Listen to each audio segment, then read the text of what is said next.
All right. We're live. Perspectives and Facts podcast. You say that one more time. It's not the nigga from Family Guy. This is Perspectives and Facts podcast. This is Thursday night, and we have some topics, man. I appreciate everybody coming in here, everybody tapping in. One of the main things we are going to discuss tonight is Sonny Digital and him just really tripping out and crashing out on black people on FBAs. We do have a few videos and a couple things from the coverage on a few sides. And I'm going to start out with his tweets, and I'm going to give you some context on it. It seems like somebody brought up one of his old tweets from, and welcome to everybody on YouTube, so everybody who's tapping in on YouTube. But hit the like button, hit the like button. But Sonny Digital, pretty much, somebody found an old tweet where he was pretty much saying he doesn't tell people he has a black business. He doesn't run his business as a black business. It's just a business. And it kind of was like, I want to say around maybe like 2020, around pandemic, whatever. And a lot of times people rehash old tweets and try to play cancel card or try to have this fake outrage over something that somebody said, right? So personally, I feel like I'm going to find the tweet also. And I'm going to go ahead and blow this up because this was really the tweet that he said that kind of got everybody riled up. Fuck FBA, a bunch of racist black people. That's crazy. That's crazy. I don't know what happened as far as what took him over the edge to say this. But this is really the tweet that kind of got everybody riled up.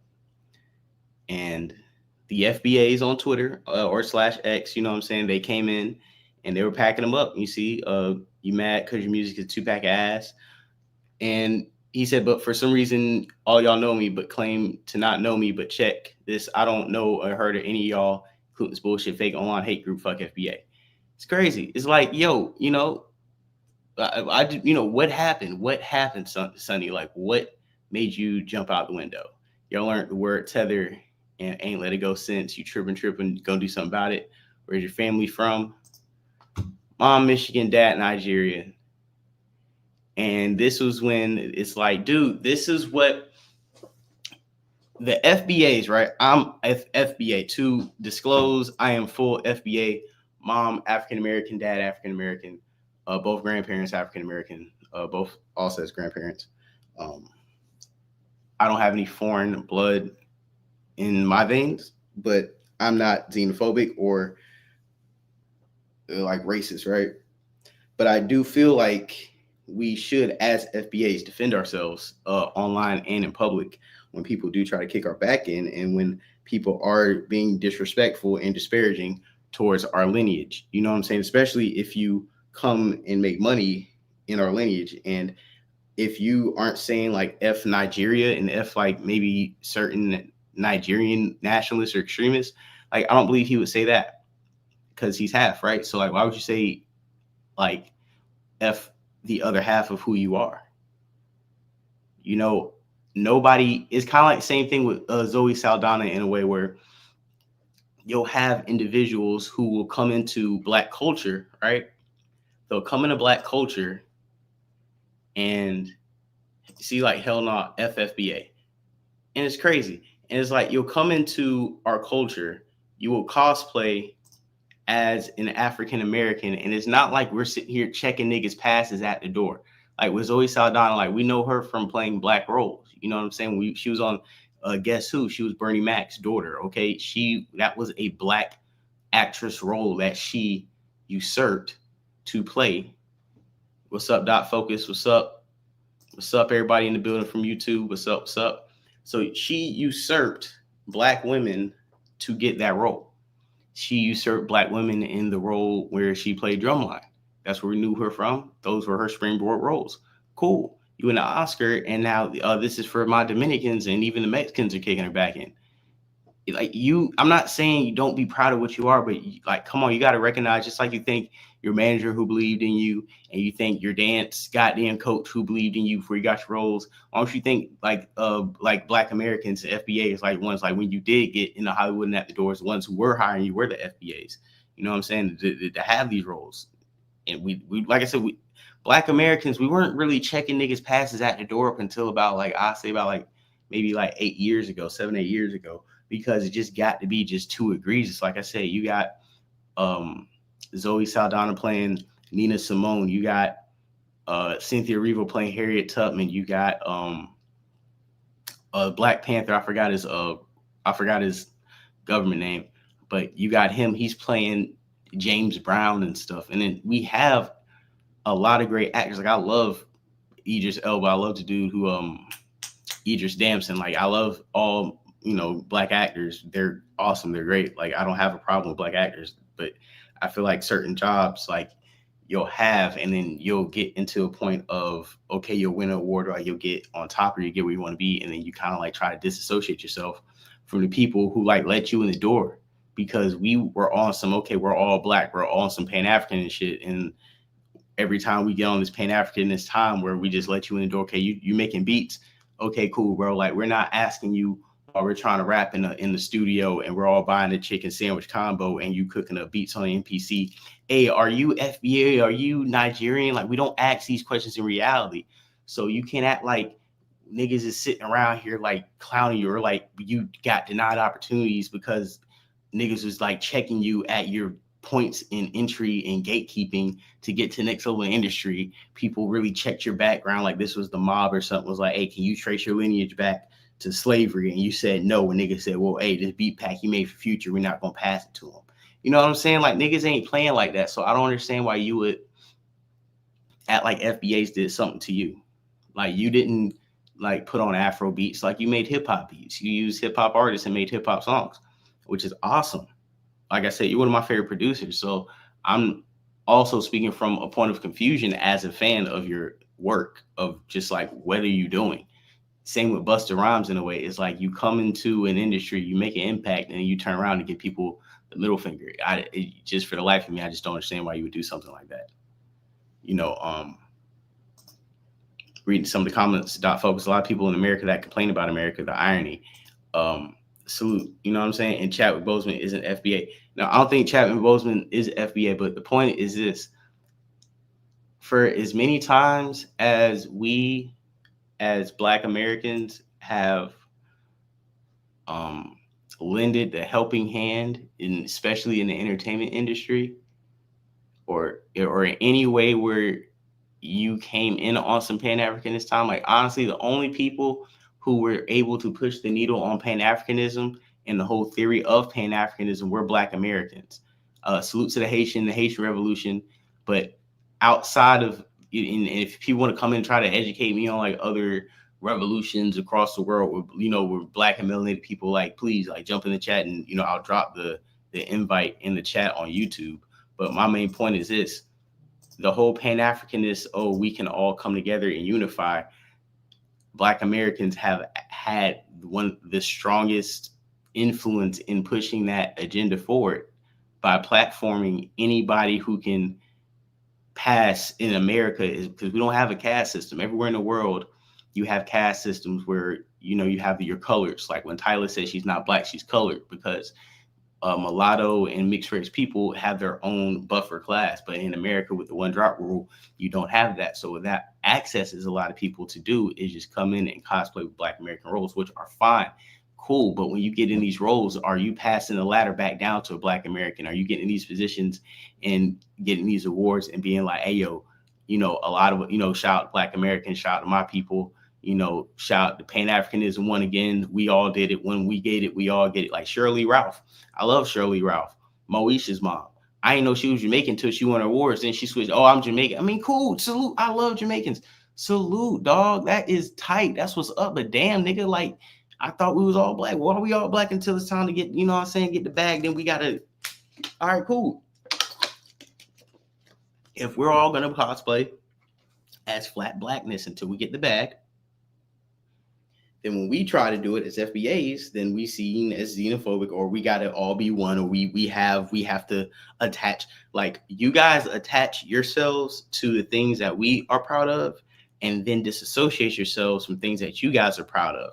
And I think that is a conversation that if you are not FBA or you're like anti-FBA, can we speak on that fact of why, when it is an FBA accomplishment, lineage, or achievement or history, we have to attach everybody to the pot, but when other individuals get their wins or get their accomplishments, we have to individualize that specific group, which is fine until we do it. Then it's an issue.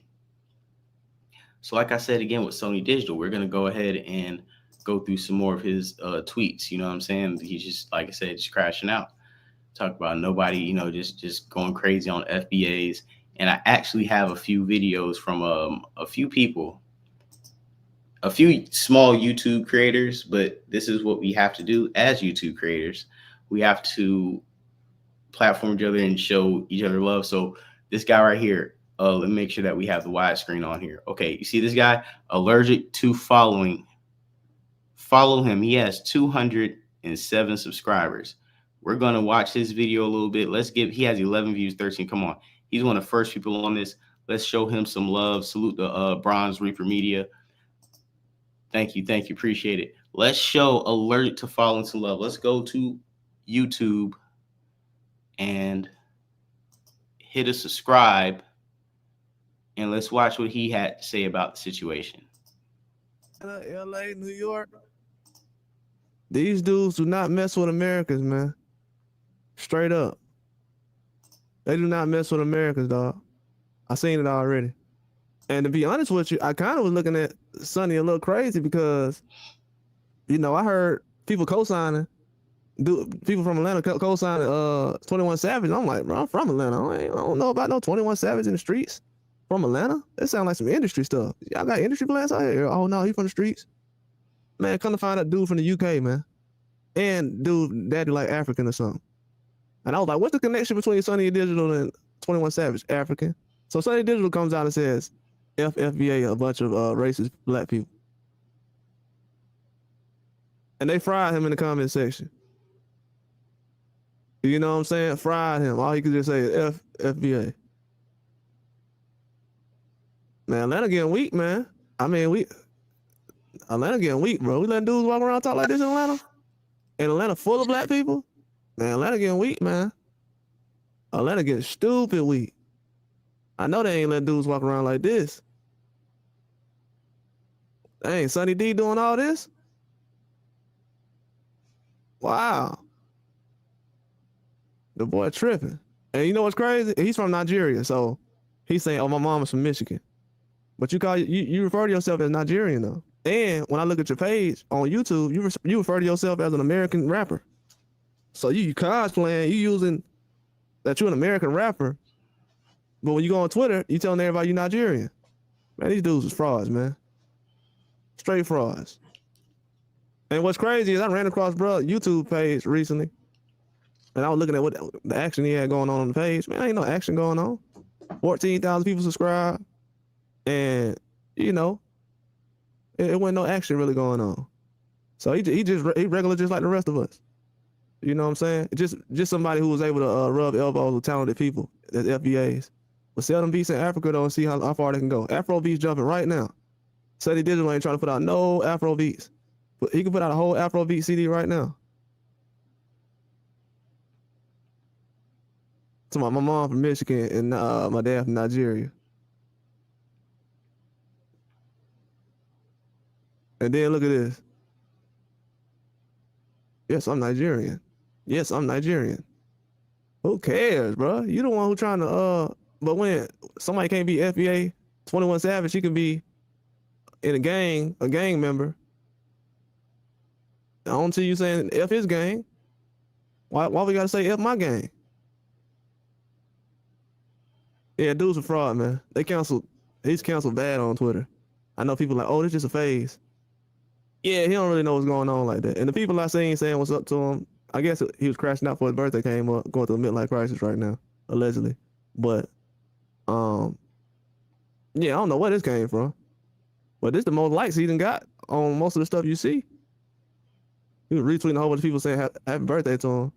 Man, ain't nobody checking for bro. I just seen him post a picture on Instagram. He got 1,000 likes. Ain't nobody checking for you. Come on, man. And then I seen him retweet a tweet the Future talking about his new album or whatever mixtape gonna be the hottest thing out or whatever. He retweeted. And it's the same dude now that put out he helped put out Racks or something like that, did the beat or whatever. And then gonna act like, acting like he got attitude towards everybody else in the industry. Oh, man, they don't mess with me. Because you're a teller, that's why. That's why they don't mess with you. You sitting around here hating on everybody else because they passed you already. Hating on everybody else. Ain't nobody hating on you because you done passed them. Man, these dudes is lame, man. That's why I said, dudes come over here. We ain't got no problem with you throwing your flag around. Just let it be known. But I already knew he was African or whatever. I know, man, to be honest with you, the way these dudes be really acting like they don't really want to be around certain people, nonchalant and all that. We already know dudes be tellers. There's a whole bunch of tellers in Atlanta. There's a whole bunch of tellers in Atlanta. That's why dudes be really shooting at each other for real, because you'll be dealing with somebody who ain't even from Atlanta, ain't from America, and they'll be trying to act like, oh, what's up, Charlie? What's up going on? Whole family. Pause. What I say on the Star Report. What I say on the Star Report, if you was watching Star Report, go back to Star Report today. And they asked, and the question was black on black violence. And niggas be saying, I be saying, FBJ be trolling, FBJ great. No. And I said, black on black violence, a lot of times it's non-black Americans moving in traditional black American neighborhoods, transplants, not knowing the culture of the environment, kicking up dust, causing issues. Dude from Atlanta, salute to him, just brought that up, made that point. See, y'all be thinking we be trolling or like we're saying these things because like we don't know what we're talking about. And the fact is we do know what we're talking about. We do know what I keep trying to tell y'all, man, this isn't something that I'm trying to provoke or stuff where it's like, oh yeah, like let's double down like Sonny Digital. I'm trying to figure out what's the issue. That's what I'm saying. Appreciate Therapy Radio 808. Yeah, hey, that's what I'm saying. So everybody got to vibe out, you seen bro doubling down, man. He doubling down on it. So my whole point is this, dog. Like, I'm not sitting here saying, let's kick. No, I'm just more confused and irritated that, like, why are you saying this? Like, why are you choosing, like, right now to just say, like, FBA is, like, we are the people who support your music, my guy. Like, we're the people, like, and it's funny because Double XL wished him happy birthday, and we're going to go through those comments, and the FBAs are just cooking his ass up. Like, he's official, and one thing he doesn't understand is, like, when it comes down to FBAs, right, when it comes down to Black Americans or anybody on Twitter, right, any subgroup on Twitter, any type of identifying group on the internet per se, right, you can't like rattle the hornet's nest. Like, you can't go over to like K-pop Twitter and troll and say like crazy ass stuff, you know what I'm saying, and don't think like K-pop Twitter isn't gonna just like get on your back for goddamn 40 days and 40 nights. That's my point. You can't sit up here and act like you can like say stuff about even like say God, faith, and country, white Americans with the dark shades on. You can't go at them and say things to rile up that community and not expect that community to zero in on you and just fire your ass up and target you whenever you have something to say. You can't, even if we like take it to sports, you can't be say you're like a reporter. You can't be a Bengal reporter and like shit on the Steelers on Twitter and not expect Steelers fans to troll you in the comments every time you tweet. A lot of times y'all be acting like FBA is like a cult, like niggas be like about to like stab you in the street. No, that's not a cult. We just tell people stop disrespecting our lineage, and if you try to, we're gonna roast you online. Like, we roast everybody. Like, we had like Black Twitters. Like, we're Black Twitter. Like, what are you talking about? That's what I understand. Like, y'all be mad at FBAs when I'm like, bro, FBA is Black Twitter. So like, why are you sitting here acting like you're not arguing with the same people who created a whole like the most prominent subgroup on that platform since the platform's inception is Black Twitter? So how are we gonna sit here and placate and act like you're not gonna like say wild shit and niggas ain't gonna fire you up, and now you want to play victim when nobody even came at you first? Like, I just don't understand. Salute the Pops in the building, man. My nigga on Twitch, we in the building. Salute, man. So my whole point, like I said, with Sony Digital, like, you really just came out here and unsolicited jumped out the window. And we're gonna go back to the brother right here. Ain't from the crib. Let's stop it, man. You know what I'm saying? Most of these dudes, like Future and all these dudes, they help get these guys a paycheck badly. But I think he just wanted some attention, cause from what I seen, I ain't seen no tweets really getting no action like that. Let's go to a tweet before all that went down. But yeah, man, a lot of these dudes, man, especially in Atlanta, dog, they really ain't. These dudes ain't what they say they is. To be honest with you, I'm gonna go all the way. I'm gonna go far with this. A lot of rappers right now in Atlanta is African. They ain't even American.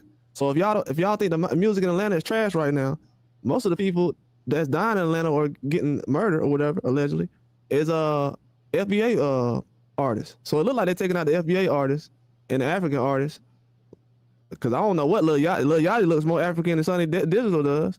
And as soon as they had Lil Yachty come out of QC, they packed it up. QC ain't been the same, so a lot of these dudes be African, man. I ain't gonna put out too much information, but a lot of these dudes be African. Then he talking about something about who made the music industry. He talking about, you mean Jewish? He said, like, as far as music genres or whatever, saying Jewish people made it.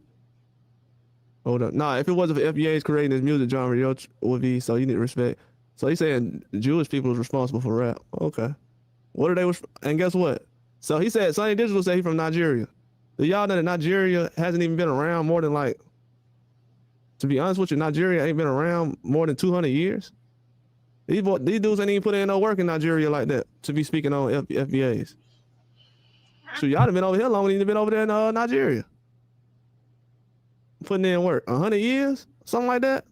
Come on, man. That's nothing. That's nothing. This is sad. This is like poverty stuff. This can't be the same guy seen recently selling beats online, like begging people to sell beats online. Oh, man, you buy these beats? Yeah, dudes out here really plants in my mind. Cause Mic check. Yo, we got Killer in the building. What's poppin'? What's going on? Killer, listen, I appreciate you having me on your show. Yesterday, that was dope. We had a great time. What's good? What's poppin'? We got Killer in the building. Turn my mic up. Podcast. I want everybody to be hyped. You know, this is one of my moderators. Big sis, she up there in New York, holding it down. I can't hear you. Hold on. You can hear me? Now I can. What's good, brother? I'm good, man. We just covering a couple topics right now, but I'm happy you popped in, you joined in. Let's get to it. What's up? What's going on? I don't know what you got going on over here. You know, I'm gonna pop out whenever my brother live. Yeah, we got a few topics, and I think this one that I have right now is something that is really lit on X and Twitter, but on YouTube and other platforms, I don't think it's like bubbled up per se. And I think my theory is correct, because when I go on YouTube to search for it, I have probably two small creators. I'm going to play the other one that's going to speak on it, but I don't think it's really transferred to YouTube. So I just want to shine a line on both these small creators who spoke on it, and also I want to go on Twitter and also show people in real time the conversation and the communication breakdown, which led to this nigga Sonny Digital hopping out the window, and that being kind of more of a bigger conversation with the Zoe Saldana, and then just like you said with 21 Savage or with the Sonny Digital, where you have people who come in and nobody's asking you what you are. Like, we just doing work, we're creating. And then at one point you get up on some M's or whatever, and you just completely jump out the window unsolicited for what? And then you get mad at people roasting you because that's what niggas do when you disrespect. We just roast you. Like nobody said they were gonna put like we haven't found one comment of somebody threatening to kill him, and that's the funniest thing about it. Like you're victimizing yourself for people just literally roasting you. I haven't seen one violent comment yet. It's just niggas firing you up for disrespecting their lineage like anybody else would do. But go ahead, you have the microphone. I don't like, I hate getting into these FBA conversations and all that because I don't really subscribe to being any of that. I'm just like, a spiritual being having a human experience. Fuck these fuck niggas. Fuck all the FBAs. Fuck all the Puerto Ricans. Fuck all the Dominicans. Yeah, like, and my thing is, I'm like, I don't mind anybody who doesn't subscribe to like whatever they choose not to subscribe to, right? What's the argument now regarding the whole FBA argument? It's like who's more of a nigger? No, the FBA thing isn't even an argument. It's just I'm joking. I'm trolling. Black Americans, right? Like me, right? We're just a group of people. That's it. That's all FBAs are saying. That's all ADOS is saying. You know what I've learned being mixed and growing up mixed? Yeah. No matter what the race, they all hate each other. They all hate themselves. Yeah, but this is what I'm saying though. It's not about everybody and like it's not like an end of the day theory type of thing. What FBA, what ADOS, what B1, all that is just really doing is just being like, instead of saying we're African Americans, right? Because the real conversation is we don't want to be called African Americans because we weren't called African Americans up until Jesse Jackson decided to coin us in like 1989. You see what I'm saying? Like up is people just like people who live without. What would you prefer to be called? I don't want to be called African American. What I prefer to be called, I'm a Black American. I am an American. Like I'm here. I'm an FBA. I'm a foundational Black American. I am an. What if they made human an option? Would you just go with that? I'm an American descendant of slavery. It's not. You go with that though.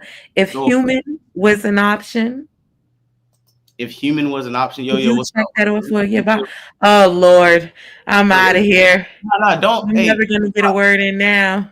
Nah, everybody chill, because we're gonna have a panel discussion. This is what helps everybody do their platform development show. This is what I'm saying though. Killer, this is my point. I'm not going to sit up here and when it's Puerto Rican Day parade, do your thing, celebrate. I might be out there having a good time with you. Dominican parade, a Trinidadian, Jamaican, I'm out there with y'all.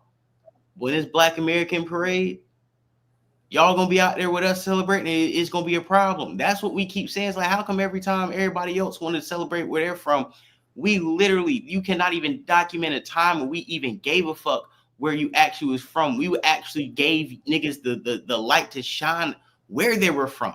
As long as you look like us, like you compat like me, like we don't care.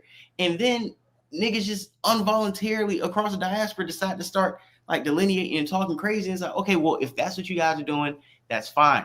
But let's remove the conversation with people hating on Black Americans. All Black Americans are saying is that we have a discussion and an argument and a grievance with this land right here in the white supremacist construct and the culture that has ran this land for 500-600 years. That has nothing to do with anybody else outside of America.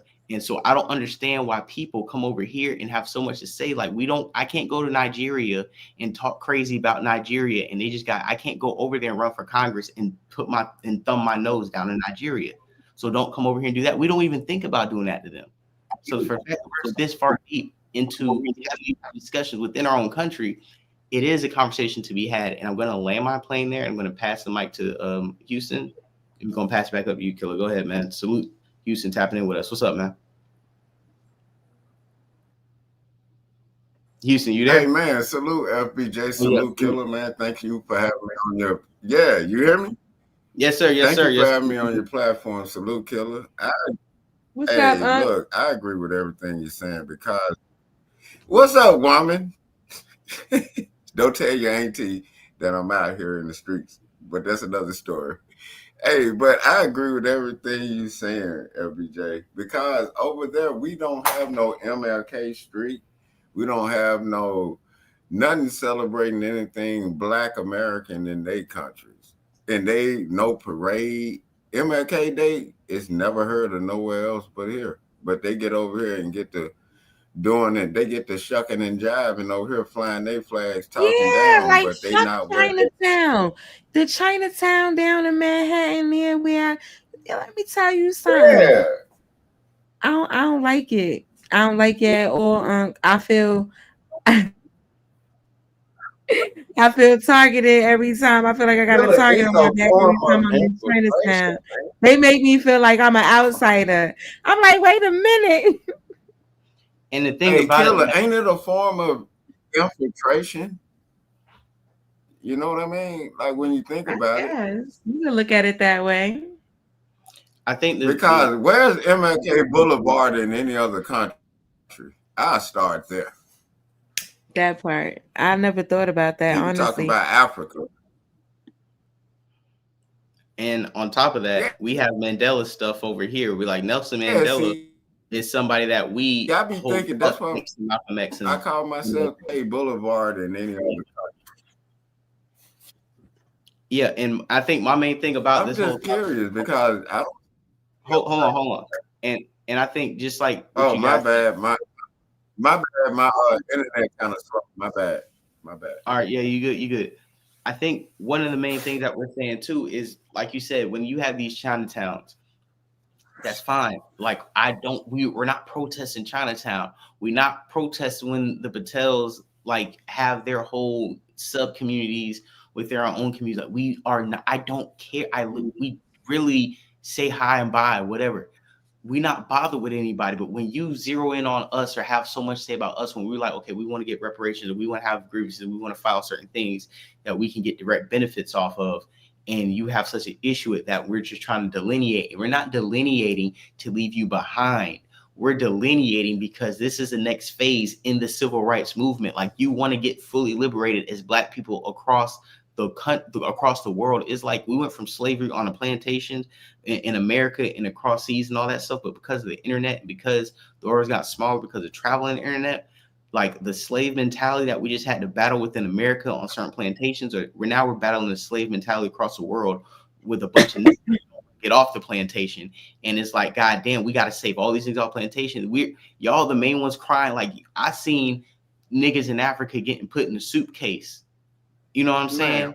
Like, I'm telling you, I've seen Mexicans, goddamn it, in the goddamn, you know how you drive your car, the dashboard, man, trying to get over. I've seen a Chinese nigga karate kick 3 Africans and tell them to get back to work. What I'm saying, I saw them on horseback whooping Nigeria's ass. So what I'm saying is, like, why when we want to start civil rights 2.0, you know what I'm saying, or reconstruction 2.0, you know what they really mad about, Florida boy? Hey Jay, they mad because we close to getting reparations and they trying to put in their little bid to all of a sudden be a part of us. You remember when they was at the border and we like, where the hell all these Nigerians come from? They voted them there, and you at the front of the border, they sent them right back. In Mexico, like, you get me? Like, these people know that what we're saying, our lineage is different. Because if you start saying Black, they can latch on to it and then try to get some of that money. But Trump broke down how they getting the money and who's spending what. And they trying to still leech off on it. That's just what I think. You know? Nah, that's a fact. What do you think? Killer, what you got? You got anything on it? No, I'm sorry. I was actually checking on my Amazon package. Sorry, guys. You good. I'm a cook. But did the bishop send you something, Killer?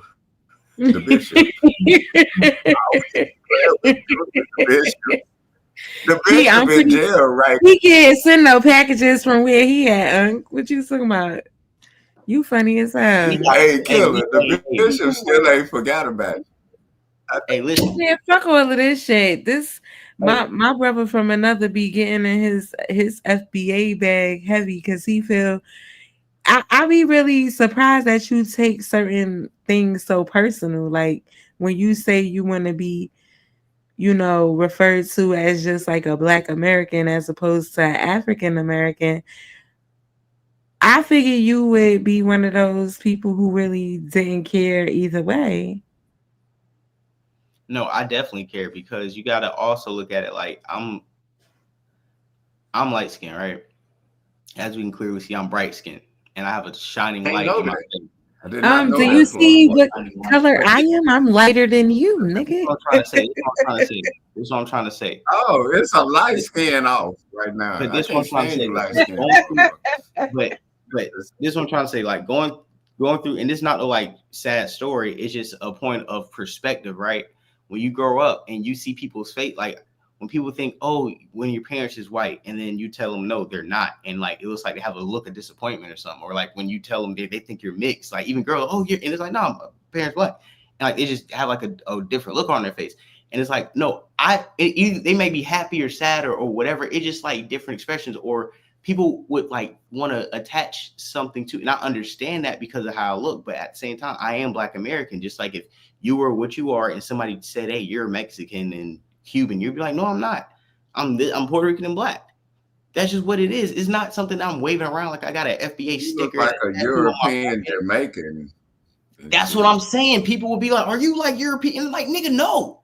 Yeah, you look like a European Jamaican nigga. I'm like, that's what. But it's like, but my whole point support is this. Florida boy Jay, goddamn. Yeah, but that's what I'm saying. But my whole point is this: like, found like Black Americans, we come in different shades, colors, and tones. Like we, it just like we're a spectrum, just like most cultures. All I'm saying is, I know what I am. I'm proud of what I am. I'm gonna celebrate what I am, and I'm gonna stand on it. I'm not gonna let anybody disrespect it. Like I have Puerto Rican friends and business partners. I'm not gonna let niggas just crash on Puerto Ricans because I have love for Puerto Ricans, and I know Puerto Ricans in real life that I'm cool with. I know Haitians in real life I'm cool with. I know Guyanese, my homeboy Anthony, Ghanaian, he is one of my best friends to grow with. Niggas Jamaican, like I'm from Florida. This whole Pan-Africanism thing in real life, I'm cool with niggas who are not from America. So this is really an online thing. And I really do be thinking it's a lot. It's not the successful FBAs who like we cool with, we friends with. It's a lot of the ones like who be doing DoorDash and like Grubhub and shit. And like really be like smelling and it really be, and I'm not even like taking off on them, but I think it really be just like how it's like the white incels who be in their mom's basement, like chatting away, going crazy. I think it really be like bum ass, like foreigners and immigrants and tethers who be online, like trolling. Cause I feel like the real like foreign Blacks, like they don't have time, just like real niggas get into it. Like, bro, we don't have time to just hate on motherfuckers. So I just think that, hey, but look, to answer that, FBA, like people mad at it because they trying to leech onto the money they about to drop off. That's a fact, and a lot of them get deported. Broke down how they spend them. They get anything about it. And then this is the thing. Go ahead.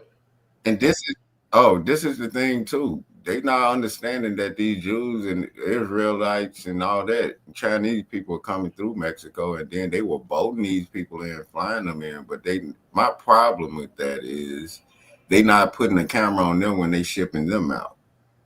You know what I mean? Yeah. That's my biggest problem with this, because it's a lot of Russians, Israelites, Ukraine people, Vikings, everybody over there, but they boated them in and flew them in. Why you not putting the camera on you boating and flying them out? That's my problem with it. If you go deal with just one side, you got to deal with all of it. That's a big problem with me. And then when we about to get this money, they know it. They trying to leech on to it. Everybody talking about they African. That's why you have to cut off the African word, because they can leech on to it. We're saying that they African and they get it more than us. And we've been over here and we went through a real struggle with our goddamn ancestors. Then you can't take that from us, and they trying to talk down on it. Am I missing something? Nah, you're not. And then this was Double XL the other day saying, "A happy birthday, Sonny Digital. Drop your favorite beat by him." Right? I'm making sure I'm sharing the screen. I'm putting it on the wide screen. Yo, who the hell is that? They fired him up and packed him out in the comments. Yo, F this guy. 2-pack of ash. You know what I'm saying? They cracking on. Who the hell is Sonny Digital? He's one of the most prominent hip hop producers in the last 15 years, for sure. What he produce? Like, I don't know these niggas, man. When they come up there with no shirt on, goddamn, and that's what I'm saying. Like, he ain't. It's like he's good. These niggas, man.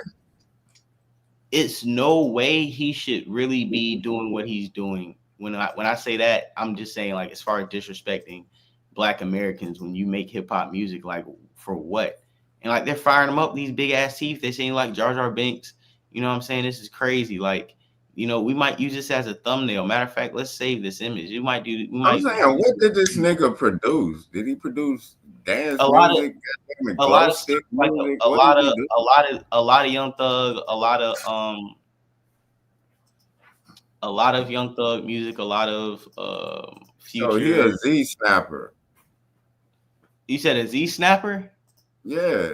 Them niggas, like, why would you be outside with a coat on, no shirt? Hey, look, hey, boom, they hit him, called him a tether. You know what I'm saying? Most of these people are tethers, man. Look, told somebody to go pick cotton.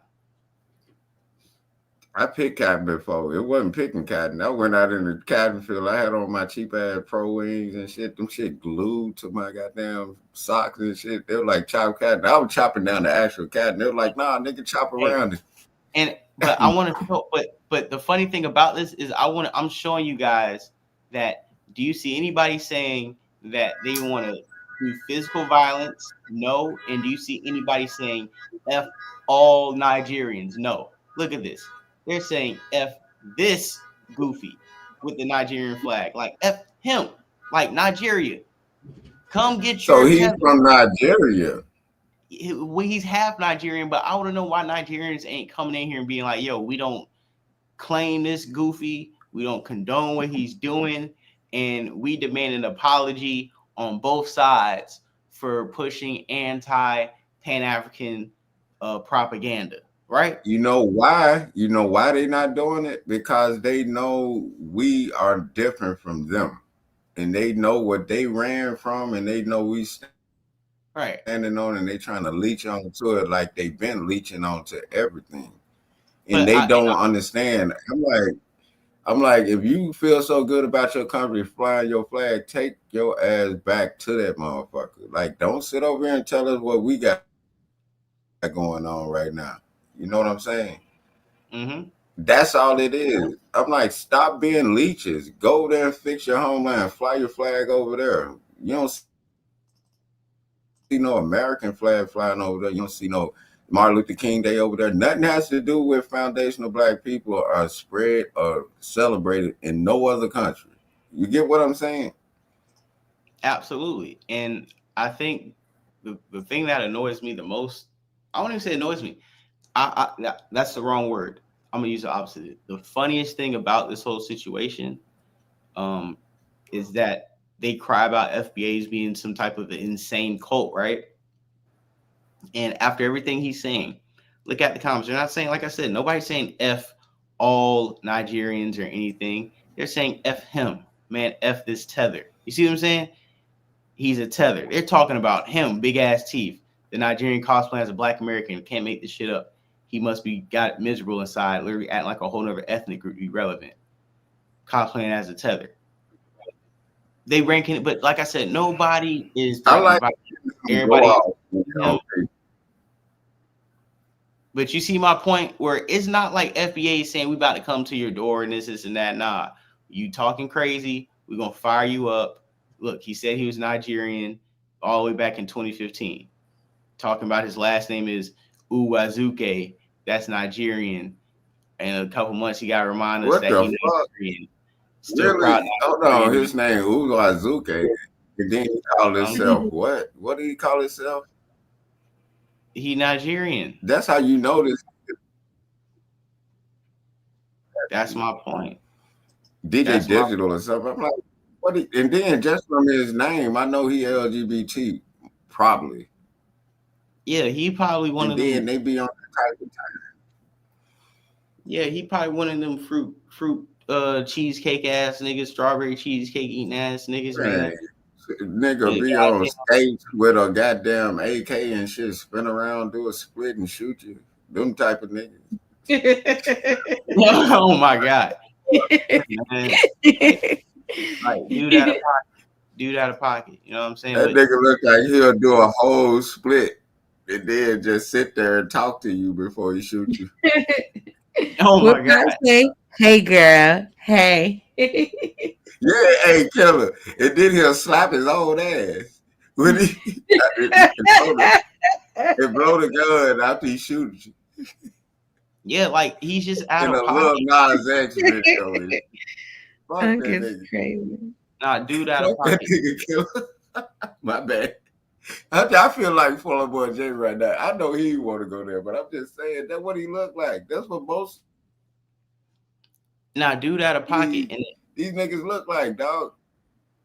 and the thing about it is dude out of pocket. And at the end of the day, you really unsolicited jumped out the window. And to close out on this particular topic, I'm gonna say this. Am I gonna sit here and be xenophobic? No, because I believe that a tether isn't a black immigrant. A tether is a black immigrant cosplaying as a black American to take opportunities and advancements within the culture to get ahead and then try to stifle, talk down, or disparage the same community they assimilated to benefit from. That's the definition of a tether.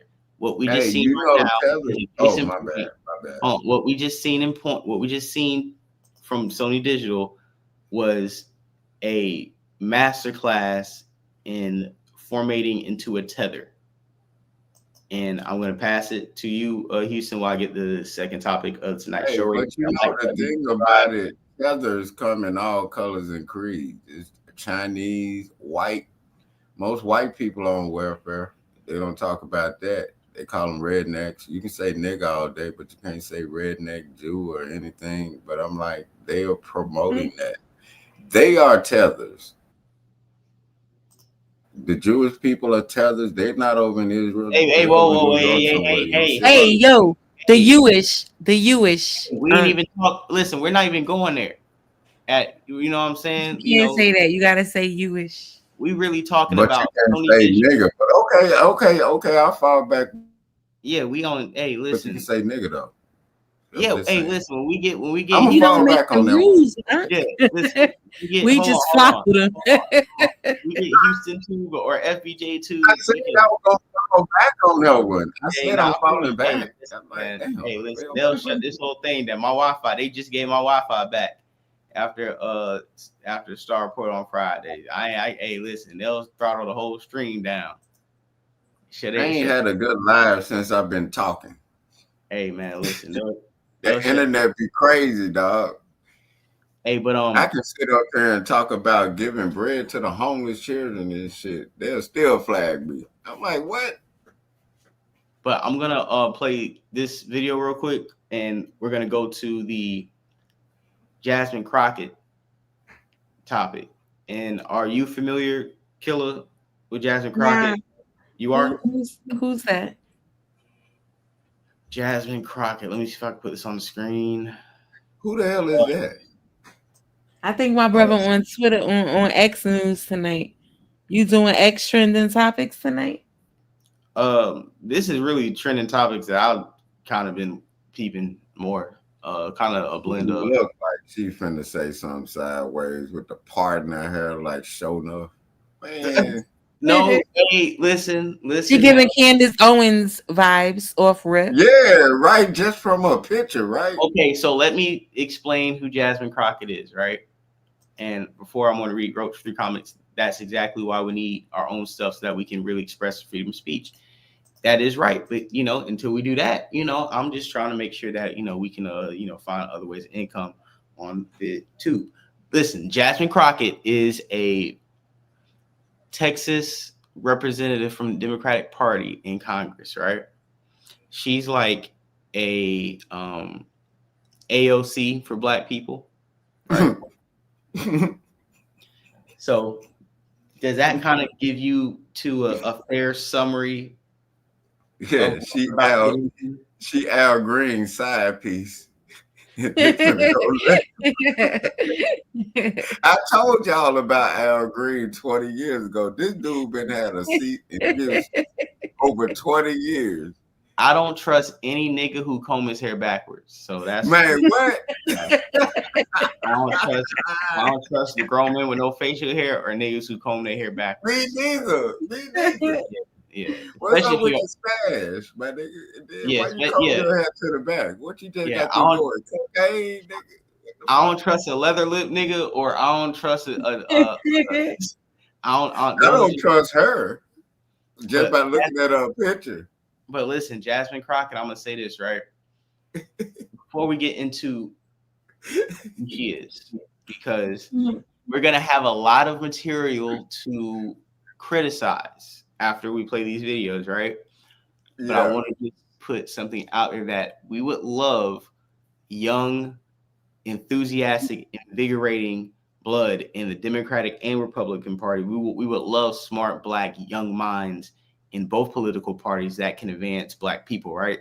If I say we have a Black Democratic woman from Texas, we should be excited off that. But I'm gonna say this, but one of our favorite sayings and one of our like rules is don't always cheer for Black faces in high places. Just because they're Black doesn't mean that they're representing you and your interest.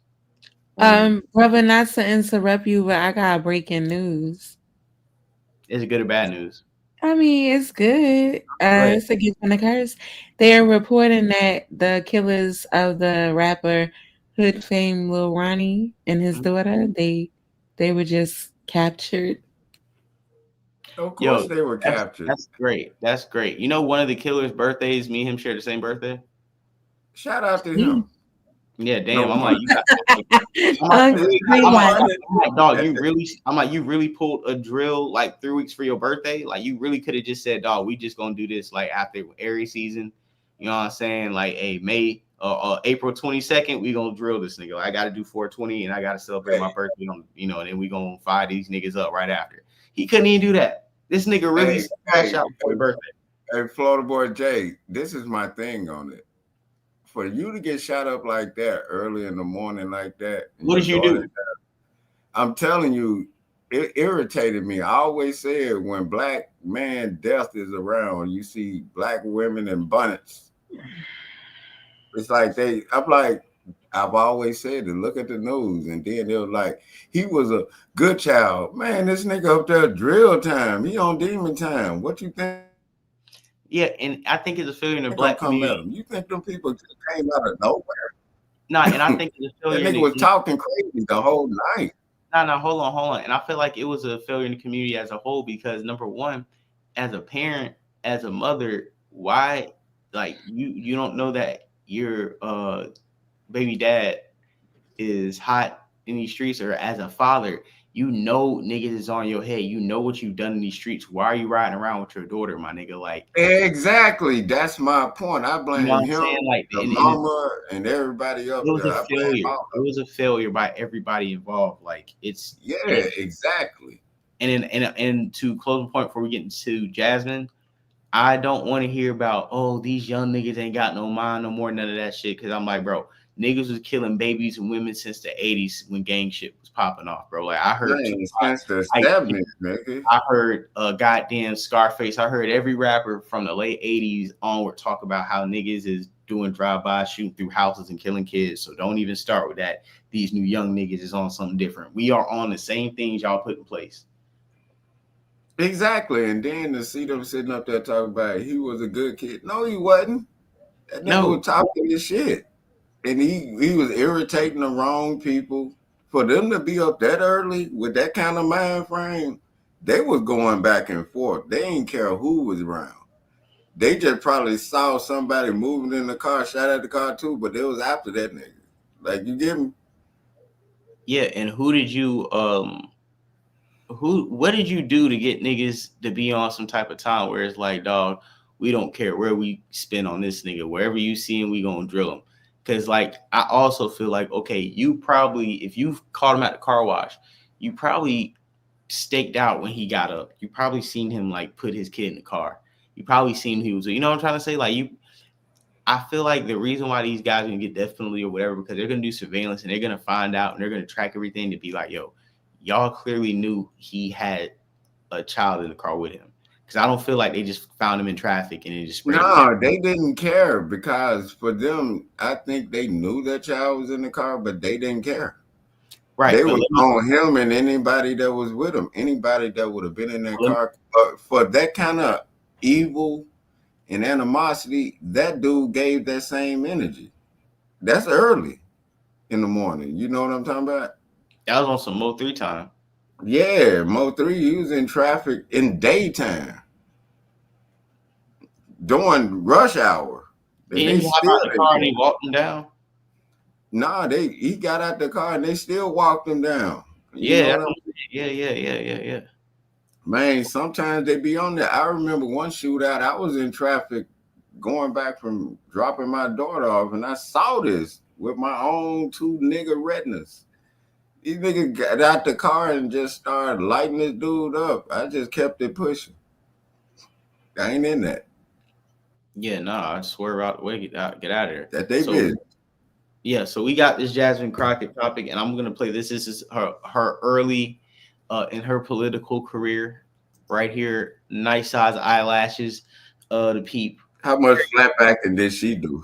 But listen, just nice looking young black woman, right? Let's keep it a buck. I don't trust her just from her picture, Florida boy. No, what? I'm gonna say this. If somebody showed me this right here, I'm like, you know what? She looks like, she might mean business. She got that goddamn free. Hold on, we're gonna play the video. We're gonna play the video.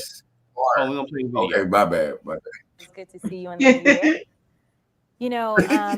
No one could have told me that when I went down to Austin, now looks like a little bit over a year ago, that I would be running for Congress. It's just not what my plan was. But what I've always decided is that I would step up when there was a need. Listen, he up there, he's hearing all kinds of nonsense and bullshit. Let me just be real. And we weren't gonna sit for that shit. We wouldn't, But when she called me and said, I think it's time for me to retire, and you're the one that I believe should take my seat, I really was kind of caught off guard. I didn't anticipate that. If anyone knows anything about the Congresswoman, they know. We showed up, and if he had some sense, then maybe we would have been about that life. But y'all know he ain't got no sense. So please give some love. This took a little bit of coordinating to do for sure. We got some cool shirts. The congressional seat is over 4 times as large as my House seat. And I was just starting to get into the rhythm of doing. I'm playing that because I want you guys to see how eloquent it seems like she talks, she's super cool. And for some reason, she's been on this transformation of just like cosplaying some type of nigga shit, for lack of a better term. And bullshit. Let me just be real. And we weren't gonna sit for that shit. We wouldn't. We showed up. And if he had some sense, then maybe we would have been about that life. But y'all know he ain't got no sense. So please give some love. This took a little bit of coordinating to do for sure. We got some cool shirts. We got Adam Williams and all kinds of nonsense. I got something else for you right here. Hold on. We fighting with Mexico, yet we in love with Putin. This is not what we should be doing. I don't even know why we fighting with Greenland. Why we fighting with Greenland? We fighting with Canada. We fighting with Mexico, yet we in love with Putin. What is happening? This is America. This is a terrible nightmare. Somebody slap me and wake me the fuck up because I'm ready to get on with it. Wait a minute. What? No, did not say she got flat back. Oh, she worse than the scamming. She a flatbacker. The scamming mayor of DC. What's that lady name? Man, what? Hey, let's get to another. The lady who got into a brawl. The people got into a brawl. Chicago. No, Chicago. Look up her name. Or Illinois. Let me look up Notice they got that same Frederick Douglass part though. That's that cheap ass hair store wig. Let me just be going to the next store. Hey, that is from the 2007. Man, they the black face. So what? the white agenda is, and they don't care about selling out black people. This is I what call I'm those the talking set it off wigs. Hey, look, they snatch them off when they get in the car, drive off. Listen, this is from the Tyler Perry 2007 spring collection from her grandma's closet. I am about to start and play this clip. Hold on, which Tyler Perry collection? The 2007 spring collection. It was like George. The have and the have not collection. That's the have and the have not collection. It was in a plastic bag and a cookie. And you know the little yarn. It was big in there in a plastic bag with dust on it. Hey, Jay, do she earn it though? Does she earn the wig?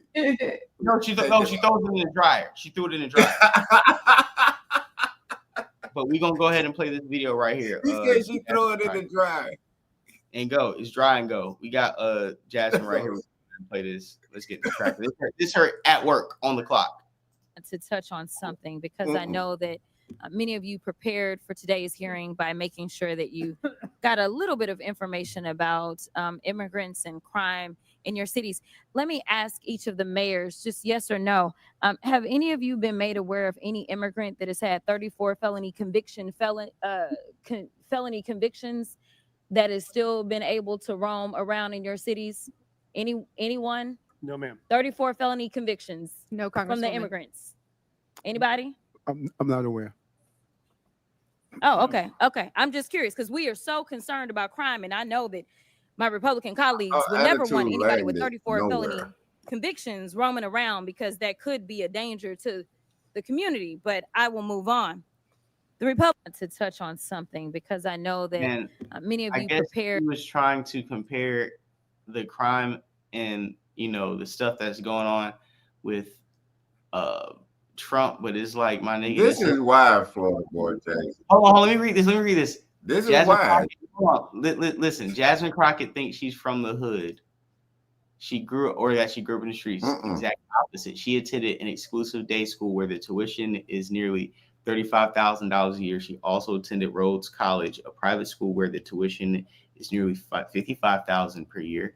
She is cosplaying against. I'm not using any of these white talking points. I'm just describing what she's doing and looking at the reactions of it. There's more things that she does, but you know what I'm saying. I mean, she was talking about. I got into Let me make sure.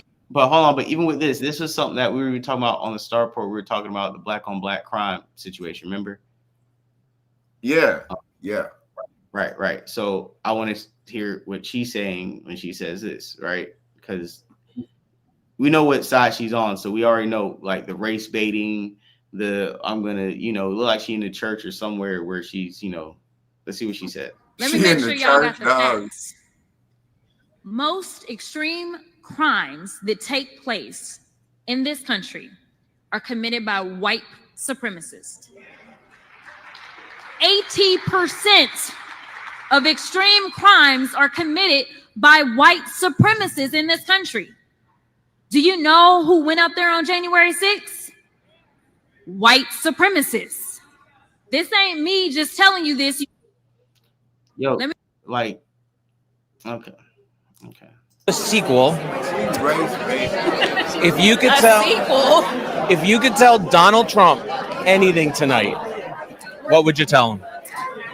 I would tell him to grow a spine and stop being Putin's hoe. First of all, thank you for making the back of my head famous. You sipping red Kool-Aid in Congress talking about right in front of you. Nigga with the Tyler Perry wig. Right. Gulping red Kool-Aid talking about stop being Putin's hoe. Like, ma'am, can we just leave that at the door? Like, I understand Marjorie Taylor Greene comes in and does her trashy, degenerate behavior, but we don't have to have an equal dog in the fight so we can just make more degenerate behavior acceptable in the House of Congress. This is what these are very strategic moves on her part. She knows exactly what she's doing. Let's look at this cringe video from the Democrats. Oh, let's look at this cringe video from the Democrats, right? Please, it's like nails on a chalkboard. This is terrible. This is how they get young voters. These are the goofiest. I'm gonna slow this down too, because I was subjected to this goofball thing, and you guys will too. Because hold on, let me do a little slow it down.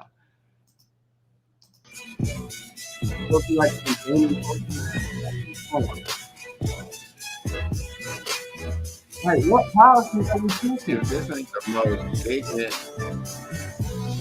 Look how ignorant this look. This look like we are the world right now. Man, where my reparations? This look like we are the world. That's where my ignorant. reparations? Man, y'all piss me off, man. Where my money, dog? I feel like Stewie, dog. Yeah, where my goddamn money, man? Let's talk about reparations. They dodging all around that. Yeah, and I got it. Hold on, let me see what she says about this. Hold on. Oh, hold like what?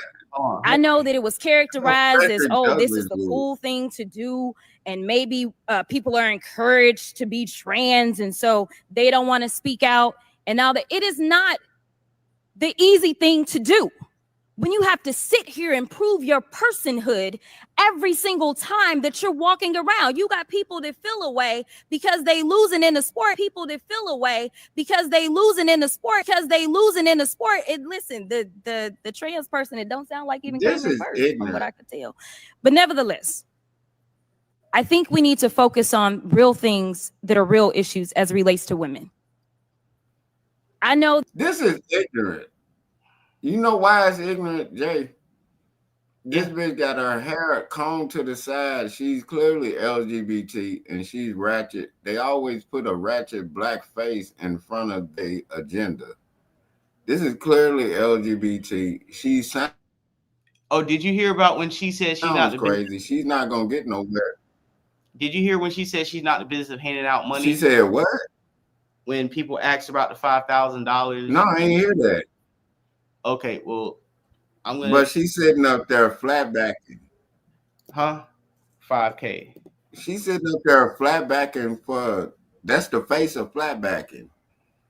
Now hold on. And She worse than Eric Adams, man. I gotta get up out of here. Jay, you already know how they are flat backers. Shout out to everybody in the building. Make sure you hit that like button. Appreciate it, Kill. Appreciate it. I gotta get up in the morning though. You already know though. All right, yeah, it is getting late. I appreciate it. You have a great night. Thank you so much. Super love it. Much, thank you.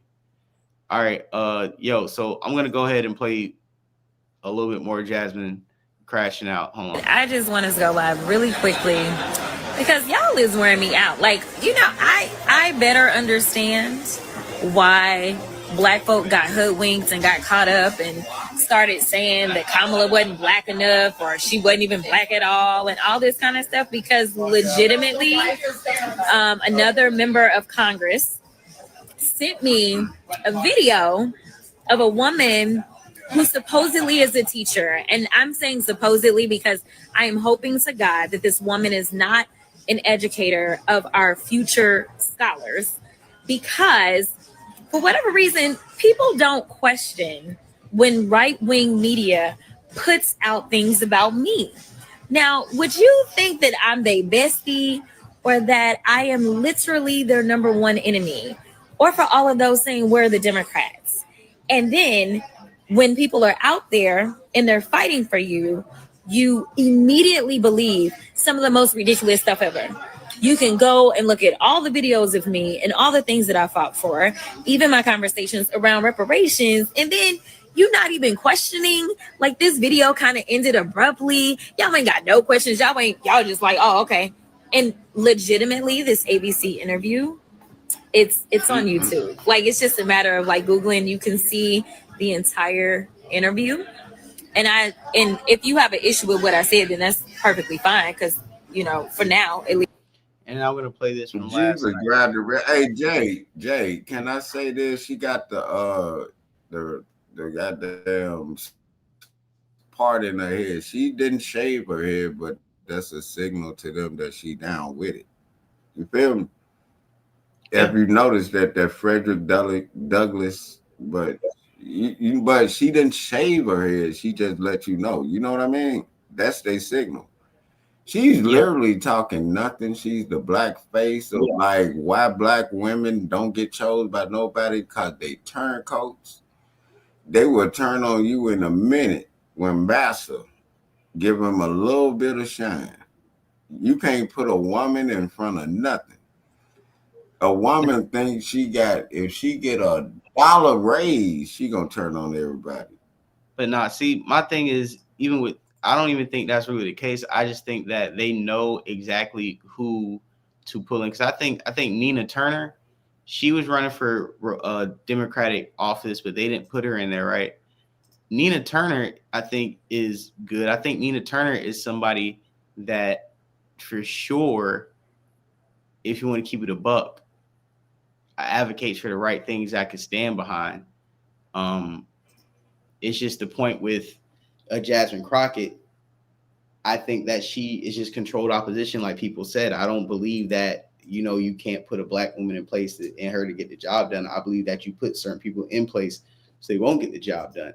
And to go to the next topic, we got Al Green, representative when Trump was speaking that the other day, he got thrown out. Finding that members continue to engage in willful and that's my nigga right there, Al Green. The chair now directs the sergeant at arms to restore order. Remove this gentleman from the chamber.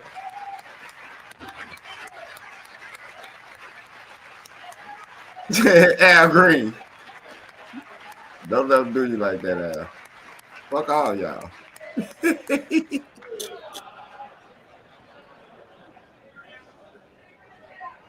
Jay, what do you think he was saying when he was in there? Nothing. Where are my butter biscuits? Mr. Green, hey, take look, your seat. that boy Take was, your seat, sir. Hey, I don't Take your even seat. remember why he was there. He was just mad anyway. Finding that members continue to engage in willful and concerted disruption of proper decorum, the chair now directs the sergeant at arms to restore order. And then this happens. Hold on. And then we get this. Hey, before you go further, I've been telling people about this dude, Al Green, for over 20 years since I've been in Houston. I said, we don't know what he do. He just named Al Green. He turned on love and happiness when they ask him tough questions. That's the nigga that I've been saying. Dog, that's what I really hope that was a joke and you're not dead serious. No, I'm not lying. This dude been in Houston over 20 years in the office. Look him up. I told people when I moved there. And ain't did nothing but slick his hair back and wave. Did nothing but comb his hair back and talk shit. That's it. And then when they ask him a tough question, he put on love and happiness. Hey, just like a nigga. Yeah, that's why he got up with his cane like he was sniffing cocaine, and then he got up like he was sniffing coke, and he was like, "What that nigga say?" That's how he got up, because none made sense. It almost looked like Malcolm X, get your hands out my pocket type situation. Am I tripping? No, hey, listen, I'm picking up what you're putting down. And then the Republicans went ahead and reprimanded they went ahead and reprimanded Paw Paw and kicked his back in. So we got this clip here. What do you think he was saying when he first snapped, Jay? What do you think he was saying? I think he was saying, "Where's my butter biscuits? I've been doing all the buffooning, and I'm still getting the crumbs of what's owed to me." And they like, nigga, you ain't did nothing. You ain't, you know what I'm saying? You ain't put no plan together. Literally. Yeah, all y'all doing is sitting here. Hey, boy Jay. Singing slave hymns. Literally, this dude has had office for over 20 years, and we don't know what he do out here in Houston. That's all. See, that's what I'm saying. We got a comment. Young men, I'm 70 years old, born and raised in Atlanta, Georgia. I always remember the Democrats and Republicans are two heads of the same coin. It's all a show. That's what I'm saying. And look what happened. They let him get pushed out of there. And what really could have happened is when they came to come get him, why didn't all the Democrats rise up around old Uncle Al Green and be like, nigga, you ain't put a hand on Paw Paw. Nigga, you grab Paw Paw, you grab on the saw. And you know what I'm saying? It could have went down. That could have been y'all little January. Hey, but look, hey, Jay, I told people they're like gonna a real protest. What I'm saying is, hold on, let me finish. What I'm saying is a real protest is if when they tried to come get him out of there, all the Democrats stood up and was like, bro, y'all not putting a finger on him. If y'all grab him, y'all gonna grab all us. You know what I'm saying? And that would have stopped the whole thing. They could have started shouting like fuck Trump or whatever they wanted to. You know what I'm saying? And it's live TV. They could have really shut down the whole State of the Union address. Yes or no? So I'm saying the fact that y'all didn't and y'all doing all this fake armchair protesting, it don't count. I don't care. It ain't no symbolic gesture. Your old ass got escorted out the goddamn State of the Union early. He's probably falling asleep, ready to go home anyways. They did you a favor. That's number one. And number two, he showed back up to work for the pack out session and the rebuking session. And instead of them standing on business again, they gonna just stand there and start singing another slave hymn. And I ain't playing. Look what they did, bro. Look at this. Look at this. I told you they always put blackface on ignorance when they jumping out the window and them white people ain't even moved. They don't care what are you doing. I'm like, when you see a black face on a strategic thing, they're gonna remember your black face on it, even though they still doing what they do. And if you dumb enough to be the black face of downfall, that's on you. That's my point about it. You know what I mean? What Not yet. do you think? No, dead ass. And that's the point where like I'll have people who will be passing through this platform and be like, oh, he's disparaging the Democrats and black Congress. And it's like, no, I'm calling it for what it is. I see it for what it is. And I'm calling the game in real time. And these niggas getting blown out. And every response they have is so out of touch to where they feel like their base needs to go to preserve a whole political party. And they just keep doubling down on dumb. And I'm here to call it out. Yeah. And then, you know what? I always tell people, understand what you're looking at. Like, if you can't understand what you're looking at, everybody get a different interpretation of what they're looking at. But I'm like, do you really understand what you're looking at? That type of thing. You know what I'm talking about? Yeah. Yeah. And they making it too hard on themselves as far as trying to see and get a focus group to understand what's going on. You don't want to accept that, yo, what's going on in the Democrat, what can help you goofies in the Democratic Party is watching platforms like this that can get, you know, we got 84 people watch us on across Twitch, X, and YouTube. Salute 85 people, salute everybody. But my main point is, if you are a Republican or a Democrat, you need people watching small content creators and our platforms. And this is the pulse of what the reaction is to the dumbass shit y'all be doing. You know what I'm saying? This can help y'all. This is the and I would like to salute. I would like to salute you for being on point with it and the way you articulate it. No, I appreciate it. I appreciate it, man. Because I'm real. I'm dead serious about that. I'm like, man, I like that. And then you break it down in your way because every generation got to break it down a certain way.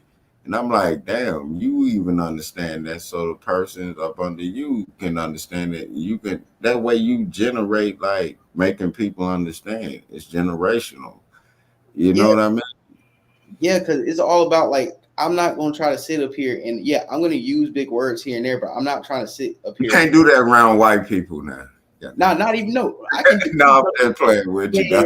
It's like I'm trying to make this show and what I do palatable to, so it's easy to consume. When it comes like when we talked about politics last week, and I had a comment, I was like, why are you guys talking like cursing and this and that, speaking on the politics? I'm like, bro, because we're translating to an audience that is able to follow along with how we're talking and how we're explaining it. And it's a lot more entertaining when we can break real life things down in our lingo. Like if you just couldn't keep up because we were using certain words or we were using certain analogies to replace reality, that's on you for not being hip to how we talk and keeping up. No, they're not hip to education and knowledge and understanding. Right. So I do appreciate that. Some people use big words and don't even understand the words they use it, but you well educated and articulate at what you're doing, and I'm proud of you. And it's a good show. You know what I mean? I'm giving you your flowers, man. Hey man, thank you. Hey, Lord willing, the Wi-Fi keep going, man. I'm gonna keep streaming, dog. Like for real. Hey, your Wi-Fi been tripping too. All right, yeah, dead ass. But my been. I'm talking about you can shoot a motherfucker on camera. That shit don't buffer, but when we Like it's like certain people. It's like when I try to do a live, it's like always buffering. I'm like, what? Yeah. But to get into this, and I appreciate it with the Roach said, "Don't dumb yourself down." Your show, the more they hear, the more they'll understand. Now that's for sure. So it's not really a dumb down. It's just like we just add our own sauce to the conversation more than anything. It just exactly. It's not dumbing down. It's just like if we was just chilling, you know what I'm saying, just like chopping it up, you know, watching the game, whatever. This is how we would break it down and talk who is in person. So it's just easy to continue the conversation online. But I don't want to stay too long on that topic. I want to go to how they got Al Green packed up today for. Hey, shout out to Al Green. Yeah, he's proven. Hey, Florida. Hey, Jay. Yeah, I'm telling you, this dude been had office for over 20 years, man. Doing nothing in Houston. Yeah, going viral back-to-back days. That's all that matter. I bet his DM's blowing up right now. What you think you were doing, Jay? What you think you were doing? Over over 20 years, he was getting that money. Getting man, come on, man. Probably I'm gonna say this. Doing everything he wasn't supposed to be doing, but just enough not to get his job taken. Get caught up, but now he got his job lost by being like you said, he wanted his biscuits. Nigga, all you had to do was sit down and chill out, man. You had the cane. Chill out. This is impacting them up today here. By its adoption of House Resolution 189, the House has resolved that Representative Al Green be censured, that Representative Al Green forthwith present himself in the well of the House of Representatives for the pronouncement of censure, and that Representative Al Green be censured with public reading of this resolution by the Speaker.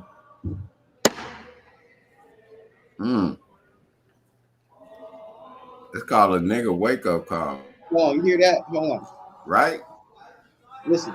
Yeah, roll that back, dog. That's a nigga wake-up call right there. No, it's not. No, not only is that, but I'm saying they just packed them out and they just started singing. Just let the whole video play out so people can like grasp what's going on. After he crashed out and jumped out the window during Trump's speech, the Republicans like, nigga, we gonna give you your nigga wake up call on the clock with all your little friends who gassed you up. And then he been getting a 20+ year check for free and did nothing. And you see where about this. And this is him right here. I just want to point out who's who. This is him right here. I think Maxine Waters is going to be over here. Forgive the footage quality, but these are all you good. I see it on this end. These are all the Democrats right here. This is the House Speaker. This is Al Green walking up to get his verdict of misbehaving on the clock. By its adoption of House Resolution 189, the House has resolved that Representative Al Green be censured, that Representative Al Green forthwith present himself in the well of the House of Representatives for the pronouncement of censure, and that Representative Al Green be censured with public reading of this resolution by the Speaker.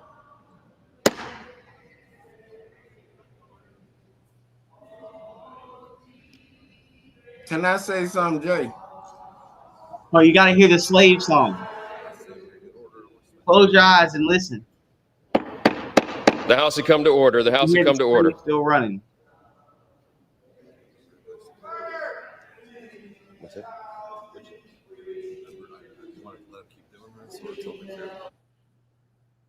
The House has come to order. Clear the well, please. Clear the well. The House has to continue its business. Y'all say you want to let them keep doing this, or you want to like clear the well, man? All right, Houston, you said. Hey Jay, is it me or is this a ritual? And he knew it was gonna happen, and then he already got his payout, and he trying to be a martyr, and it failed. And I think this is what we hate the most. Don't wait till you goddamn 83 years old to decide to be a martyr. There ain't no damn martyr. A martyr is a nigga like Martin Luther King who got took out at goddamn 39. A martyr is Tupac who got took out. Man, like niggas who didn't even see gray hair on their goddamn beard before they got taken out. We ain't want to talk about no nigga was been running the streets since the Book of Job, talking about I'm a martyr. sacrifice myself, nigga. You ain't got too much left to sacrifice. Of course, you ready to go. Hey, Jay. Glory. Hey, Jay, this nigga did a failed martyr ritual. It's a ritual what they doing. It was already known he was gonna do it. Like you knew they was gonna pack you up, and then y'all said, we're gonna do the respond. We gonna. But I'm saying, don't this look ritualistic? And he thought it was gonna go. It didn't go like he thought. Oh yeah. But at the end of the day, he knew what to do. They said, "Hey, we got a plate of Turkish chicken, butter biscuits, fresh out the oven, just for you with extra butter, and then we put the Bojangle berries inside." Man, what? And then the strawberry icing from Popeyes to top it off. Don't forget the red velvet cake.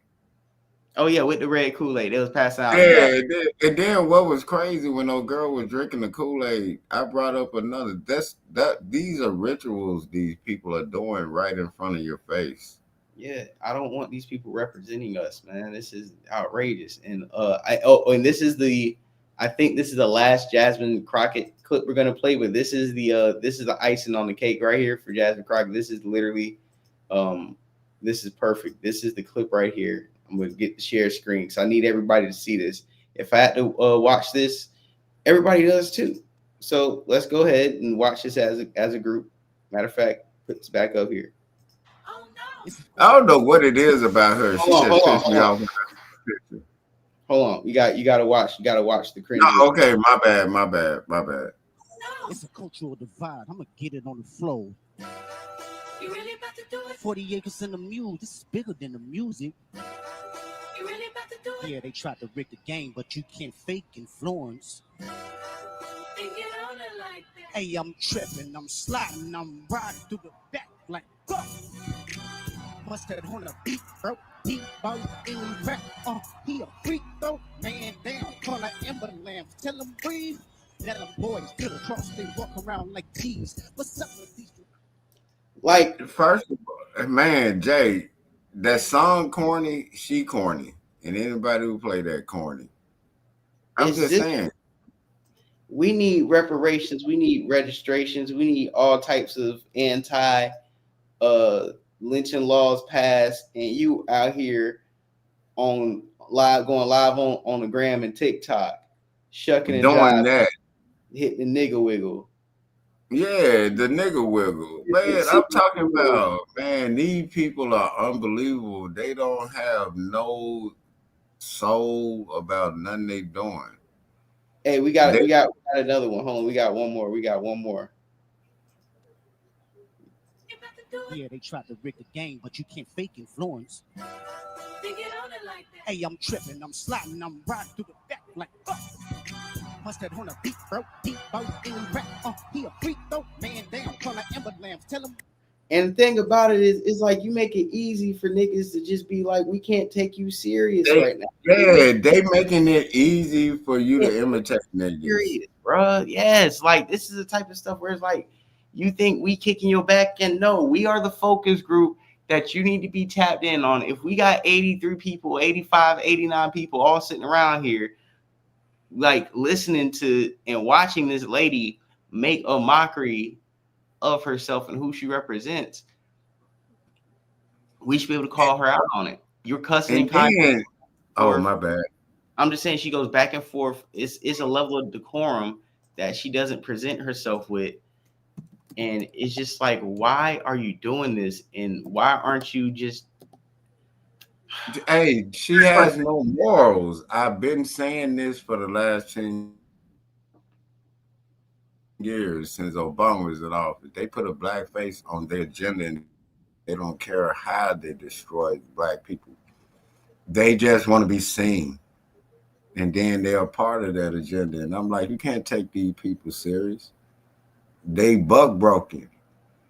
They flat backing for that. You know what I mean? It's very like I said, it's or I got one right here. Hold on. I got one right here. I got another one. A moment she had viral and this is the type of stuff where it makes sense to me. Like, look at this. Understand your ruling. Minutes and 21 seconds. Mr. Chair, point of order. It's me. Ms. Crockett. I'm just curious, just to better understand your ruling. If someone on this committee then starts talking about somebody's bleach blonde, bad built butch body, that would not be engaging in personalities, correct? A what now? Chair. Minutes and 21 seconds. Mr. Chair, point of order. Like, what are you doing? Is this class? No, Like, first of all, she's ignorant to the most. She's ignorant and stupid at the same time. She's there. Like, look at her wearing the Frederick Douglass part. No, it's not my seat. But she's LGBT. Do you see what I'm saying, Jay? Yeah, and I just have a level of disappointment because I would just wish that she would just had a better level of decorum and representation of Black Americans and had tangible policy she was actually in her office working on it instead of coming around here goofball. What's going on today? I find it extremely rich and offensive. So we're talking about civil rights. I'm the former ranking member on the Civil Rights Subcommittee, something I believe in civil rights. You see how she has that Frederick Douglass part. And we were talking about infringement of individual They are people. playing Also, on Black. the right What you to looking privacy of individuals. Coming from a party that can't define what a woman is and won't give women the right to privacy.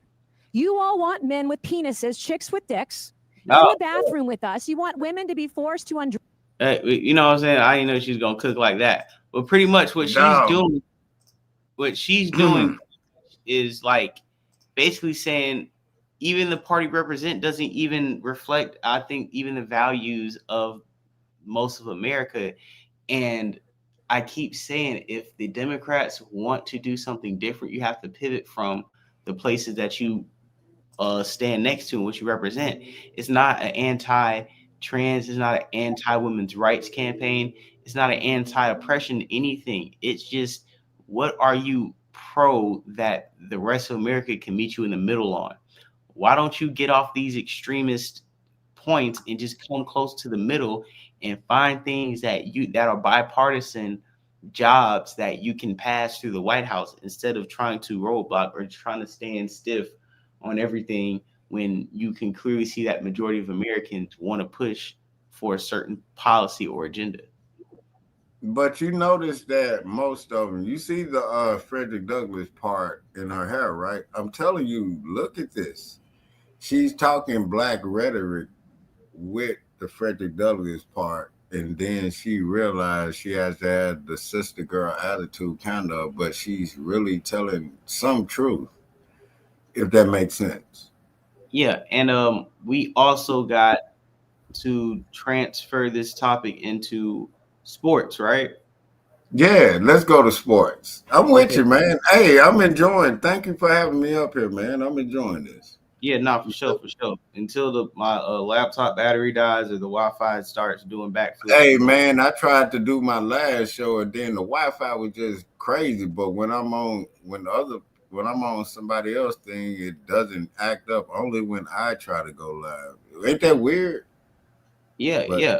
We got a clip with Draymond Green, big face Draymond, Mr. I'm a bus rider, but I talk like I was balling like Charles Barkley in '93. Let's play this ashy nigga Draymond Green. For us, and obviously they ain't had a cat. You know, some will say he didn't play. And I'm gonna add context. Excuse me, I'm adding context to the situation. This is what happened, right? So yeah, the not T-Wolves. The Warriors were supposed to play the goddamn Knicks, right? The Knicks sat Cat. Cat didn't play, right? What Draymond Green was trying to insinuate was Karl Anthony Towns didn't play and he skipped that game because Jimmy Butler's in the building. Jimmy Butler played, right? And that's what he's saying right here in his little podcast. So when they were supposed to play, like, what is the like? I'm lost because I ain't follow sports. And he's saying because Jimmy Butler, because I'm sorry if I'm not explaining it correctly. Jimmy Butler now plays for the Warriors. And, you know, Jimmy Butler and Karl Anthony Towns had a little beef going on the Timberwolves, and that's why. Okay. Right, and that's why Jimmy Butler left the Timberwolves. But what I'm saying is ever since then, I guess they have a little back and forth. But now that Jimmy Butler is on the Warriors were about to play the Knicks and coming to town. And Cat sat out the game, and everybody's saying because he didn't want to play against Jimmy Butler, they didn't want to go up against Jimmy Butler. Why wouldn't he want to play against him? There's more to the story, though. Okay. I'm just giving context to the clip before I play it, so people can have a grasp. Okay, I get you. Thank you for that. Yeah, I get you for sure. Because Jimmy was in the building, I don't know. It's like came for us. And obviously they ain't had Cat. You know, some would say he didn't play because Jimmy was in the building. I don't know. It's like that. You know, I'll tell you what, I saw Cat Pops yesterday at the game, and it's always love. I got mad love for the OG. His Pops is an incredible man. But yeah, they said Cat ain't play because Jimmy came into town, and you know him and Jimmy had the infamous practice in Minnesota. Oh yeah. And so what? That's the thing. I don't know. That's a conspiracy theory says he was hurt. I don't know what was hurt. I didn't look that deep into it to figure out like what his injury was or nothing like that, bro. You know, shit like that be happening, bro. That's the history of the league. Yeah. Shit like that be happening. Like, absolutely. Okay, I'm cool. You know what I'm saying? Yeah, and I'm giving you context a little bit because we have a lot of these sports shows who take these topics on. Draymond said it on his you because there's a I just think he's just another black. Don't do the everybody's black thing. He is a but you see what I'm saying because of the way he's talking, he sounds like he's trying to be Stephen A. Yeah, but they putting light skin and they mixing black. I'm like, I be thinking deeper than what I be telling people. Understand what you looking at. They putting another face on an agenda. But are they trading these people during the season or after or before? Like, what's going on? Nah, I don't think it's really more about like the trades. I just think it's more about the fact that the real story that I'm about to find for everybody is that it had nothing to do with what happened. What really happened is Karl Anthony Towns, I think his mother-in-law, his girlfriend's either mother-in-law or friend passed away. Okay. So now Draymond Green is getting a lot of backlash right now on Twitter and on the internet, and so is Chris Broussard by basically saying why is he getting backlash from her passing away? No, not her. No. Like NBA fans and people are just being like talking about Draymond Green. Like that's why I need to shut the fuck up because you're out here talking about Cat was scared to go up against Jimmy Butler, and you know what I'm saying? So he probably wasn't want to play that game because his mind is over there with the passing away. Yeah, like dog had a death in the family. Am I on point with that? He probably wasn't mentally there to play that game. Am I? Yeah. No, you're correct. And even my thing is like, bro, get a little more information before you just go ahead and crash. Because at the end of the day, like I said, Draymond Green, one of the niggas that when he do retire, it's funny that he had the conversation with Paul Pierce talking about, what he say? He's like, they're not gonna retire your jersey. They don't love you like they love Kobe. But it's like, nigga, you ain't gonna get. I remember that. Hold on, I don't even know where that came from. I remember that they were just Draymond Green talking to Paul Pierce on the bench when the words at they peak, and Paul Pierce was riding pine, and I think for the Clippers during his twilight years. But it's like, damn, as much as Paul Pierce was a scrub, Draymond Green, you even a bigger scrub ass nigga. Like Draymond Green, like. You think you gonna have a fucking farewell tour, nigga? They gonna throw tomatoes at your dumb ass, bro. Like Draymond Green. Like that's some real hatred, don't you think? I just think I think Draymond Green, like I said, he just one of them niggas where he's just loud. And if he played in the 90s, a nigga like Charles Oakley would have knocked that nigga out. A nigga like man, don't you miss the day? Like, I don't know. I'm 46, and I remember the Pistons win or lose, they're gonna fight your ass. Yeah, like and you from Vernon Maxwell would have knocked that nigga cold out. Vernon Maxwell said, man, fuck all that shit. He would have knocked that nigga cold out, would have fought. Like Hey, the last good one was the Pacers. You remember that? The Pacers with what's his name was out there? That was on a Friday night. Metal World. Yeah, Pistons and Pacers Friday night, and Pacers had a team that could have went to the finals that year. How did you feel when you saw it? I'm like, you throw something at me. I'm like, I was only like 11 years old. I couldn't believe what I was watching. It was live. Yeah. We were watching it. Like my dad was sitting on the bed, my brother was on the floor. I was on the laptop doing some homework, and we just watching. You were doing homework, and these niggas fighting. Yeah. Like, whoa. And I remember I just looked up and I just couldn't get my eyes off the TV. But you got to remember, I'm coming in the generation where I seen Janet Jackson's breast pop out on live TV. Hey, you know what, Jay? Bullshit. A couple months later, and then you got to look at we seen the Twin Towers like in real on TV. So a lot of this stuff is like I'm becoming desensitized to like. It's like you numb to it, huh? Yeah, but it's like as a kid. Hey, Jay. When I was sitting there and then Janet Jackson, nobody was watching it. I was sitting up there looking at it on the big screen. I said, I just saw a titty. They were like, you bullshit, because everybody was going to the grill. I said, I just saw a titty. They were like, then you high. I'm like, nah, man. Janet Jackson titty whipped out on us. I said, I just saw that. You don't forget a titty. You know what I mean? Yeah, no, that whole situation was out of pocket. And how old were you when Twin Towers went down? I was like 8 years old. Third grade.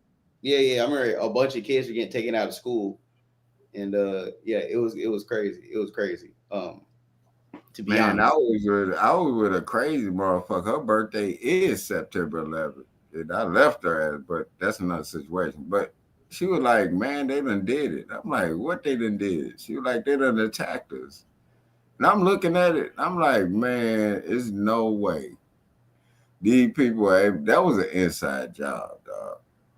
Yeah, but that I don't want to go there because that's going to take us. Oh, my bad. I was just asking, like, how old you were when certain things happened. I remember, I was in school. I remember the whole get down with 9/11. It was out of this world, to be honest. What were you thinking at that age? See, I like asking those type of questions. To be honest, it was like the world was never the same. Again, I live in an alternate reality since that day. The day before September 11th, and life that I knew it up as an 8-year-old was, I felt like America was like a giant force field over America. Like, I remember going to the airport. I remember my dad giving us. Were you terrified of flying after looking at that? Because I was flying before. Like, I remember, on the Cayenne video, All Falls Down, when he literally is walking her to the terminal. Yeah, I remember that. I remember my parents dropping me and my brother off at the terminal. Like, I remember when you didn't have to have a ticket to go up to the terminal. You know what I'm saying? TSA type shit. Yeah, but I just asking. No. I'm just giving you like my mindset around the time, right? Like my mentality as a kid, where 9/11 looked like some Fifth Element shit. It looked like some Independence Day type shit. Like 9/11 looked like it was a movie. I knew. Did you think it was like a game or something? Or? No. I knew it was dead real. Cause niggas get taken out of school. Like parents is like flights are down. Like the TV is on. Like this. Like nothing ever went back to normal. It's like the closest thing I can give you to 9/11 was when COVID hit. Where if you was really moving and shaking pre-COVID, like honestly, we had so many plans and things to do in 2020. And the way that none of that shit happened and it didn't even virtually exist is people now that COVID was 5 years ago, half a decade ago. People have still not mentally, physically, financially, emotionally recovered from that. Just like 9/11. See, that's why I'm asking, because your time frame and your mind of like during your life, you witnessed something that could change you. Seeing it when you're looking at it and make you think. Yeah, and then you compound that to because at your age.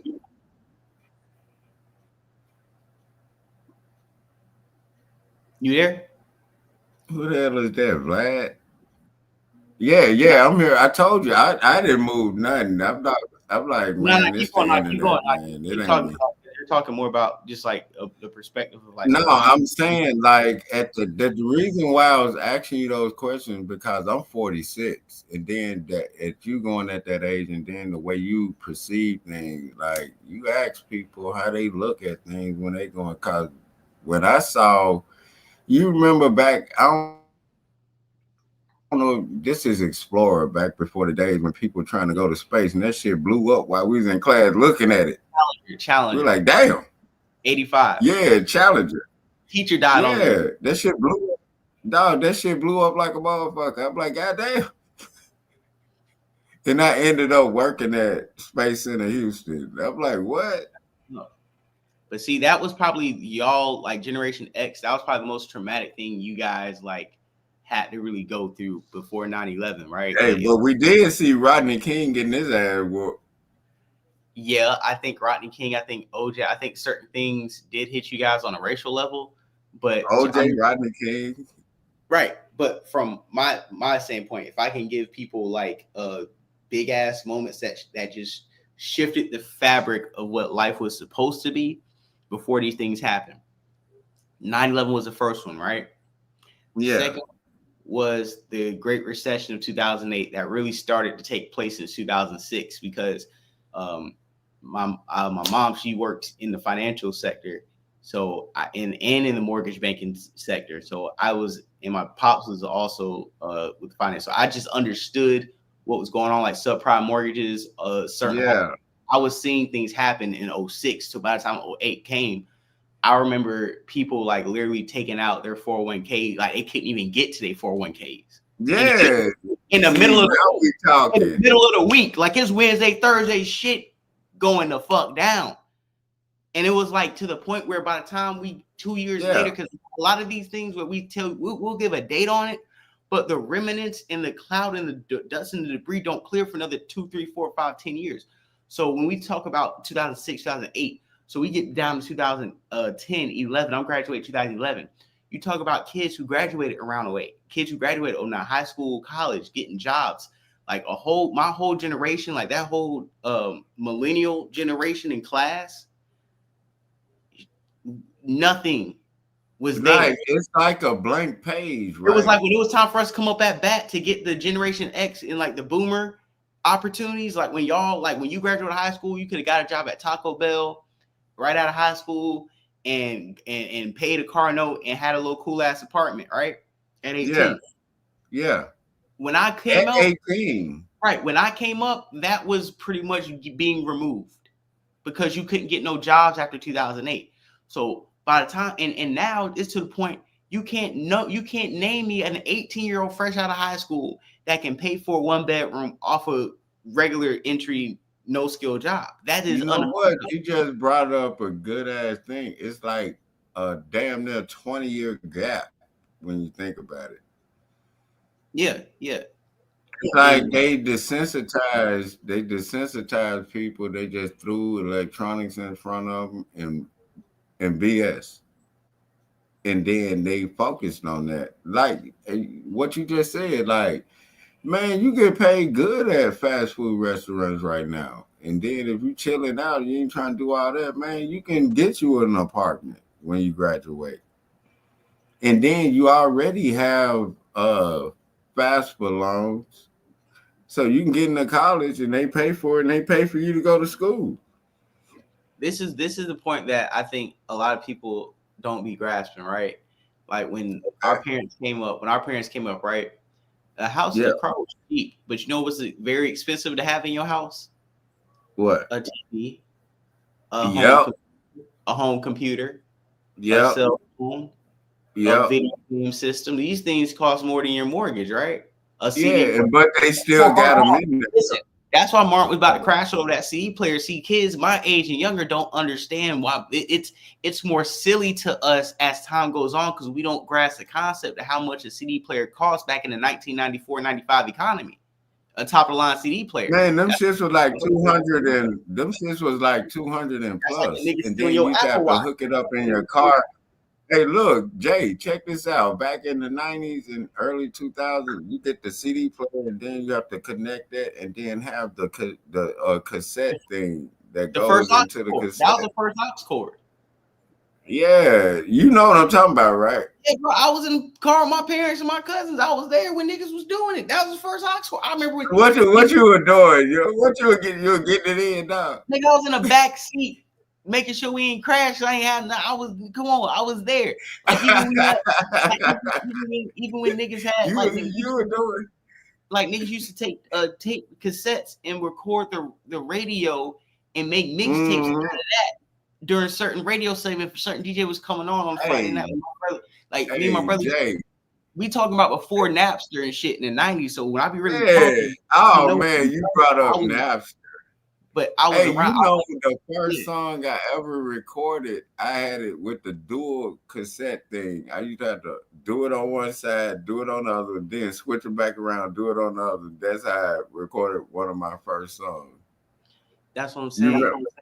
Not to get too far off the topic, I don't even know where we're going. Oh yeah. Let's get back to the topic, man. We going back. This is what I'm saying. But I think this. I mean, we're talking about generational things. Back in the day, expensive. There's like an echo. I don't know if you got me on a speaker or whatever. But my point is, back in the day, you could have got like certain appliances, certain things like for your home, but they cost more than your house. So it was a lot of niggas with homes, but a lot of niggas didn't have like the new technology. Now everybody has 2 TVs, CD player. Niggas have laptops, 3 laptops, 5 game systems. Niggas got computers. Niggas got all the. Nigga, you can play PlayStation in the car, nigga. But let me get to my point. For consumerism, they gave you everything that the trinkets for hyper consumerism from the 80s and 90s. They gave you all the newest trinkets that you always wanted the last 20 years, cheaper than ever. But the home to have all that in is now higher than ever. Yeah, the car drive is now. They got car prices going $100,000 for a Ford 150 after the tariffs. Car prices are now reaching home prices. Back in the day, you could have had a car in the house. You probably didn't have the new appliances, but you still had a car in the house. But the appliances cost more than your rent and your car note. Now you can get all those appliances and your car note and your rent is so expensive you can't even have that. So what I'm saying is they traded your home for trinkets. And we all talk about nigga trinkets, but let's talk about America. America and black people are a microcosm of what America represents. We say nigga trinkets, but these American trinkets that we got in tech, we have traded for home and shelter. And that's why we're in the situation we are now. Every time we want to downtrodden black people are only a reflection of what America represents. Man, exactly. You are on point, man. You'll own nothing, Carlton Way. You will own nothing and be happy. Yeah. And then that's why I be AJ. That's why I said I never got a house out here in Houston, because they want to charge you $10,000 per acre. And then when you in them cul-de-sacs, your house so close to you might as well have an apartment. But you paying property taxes, but you own the house, but you still people losing their house.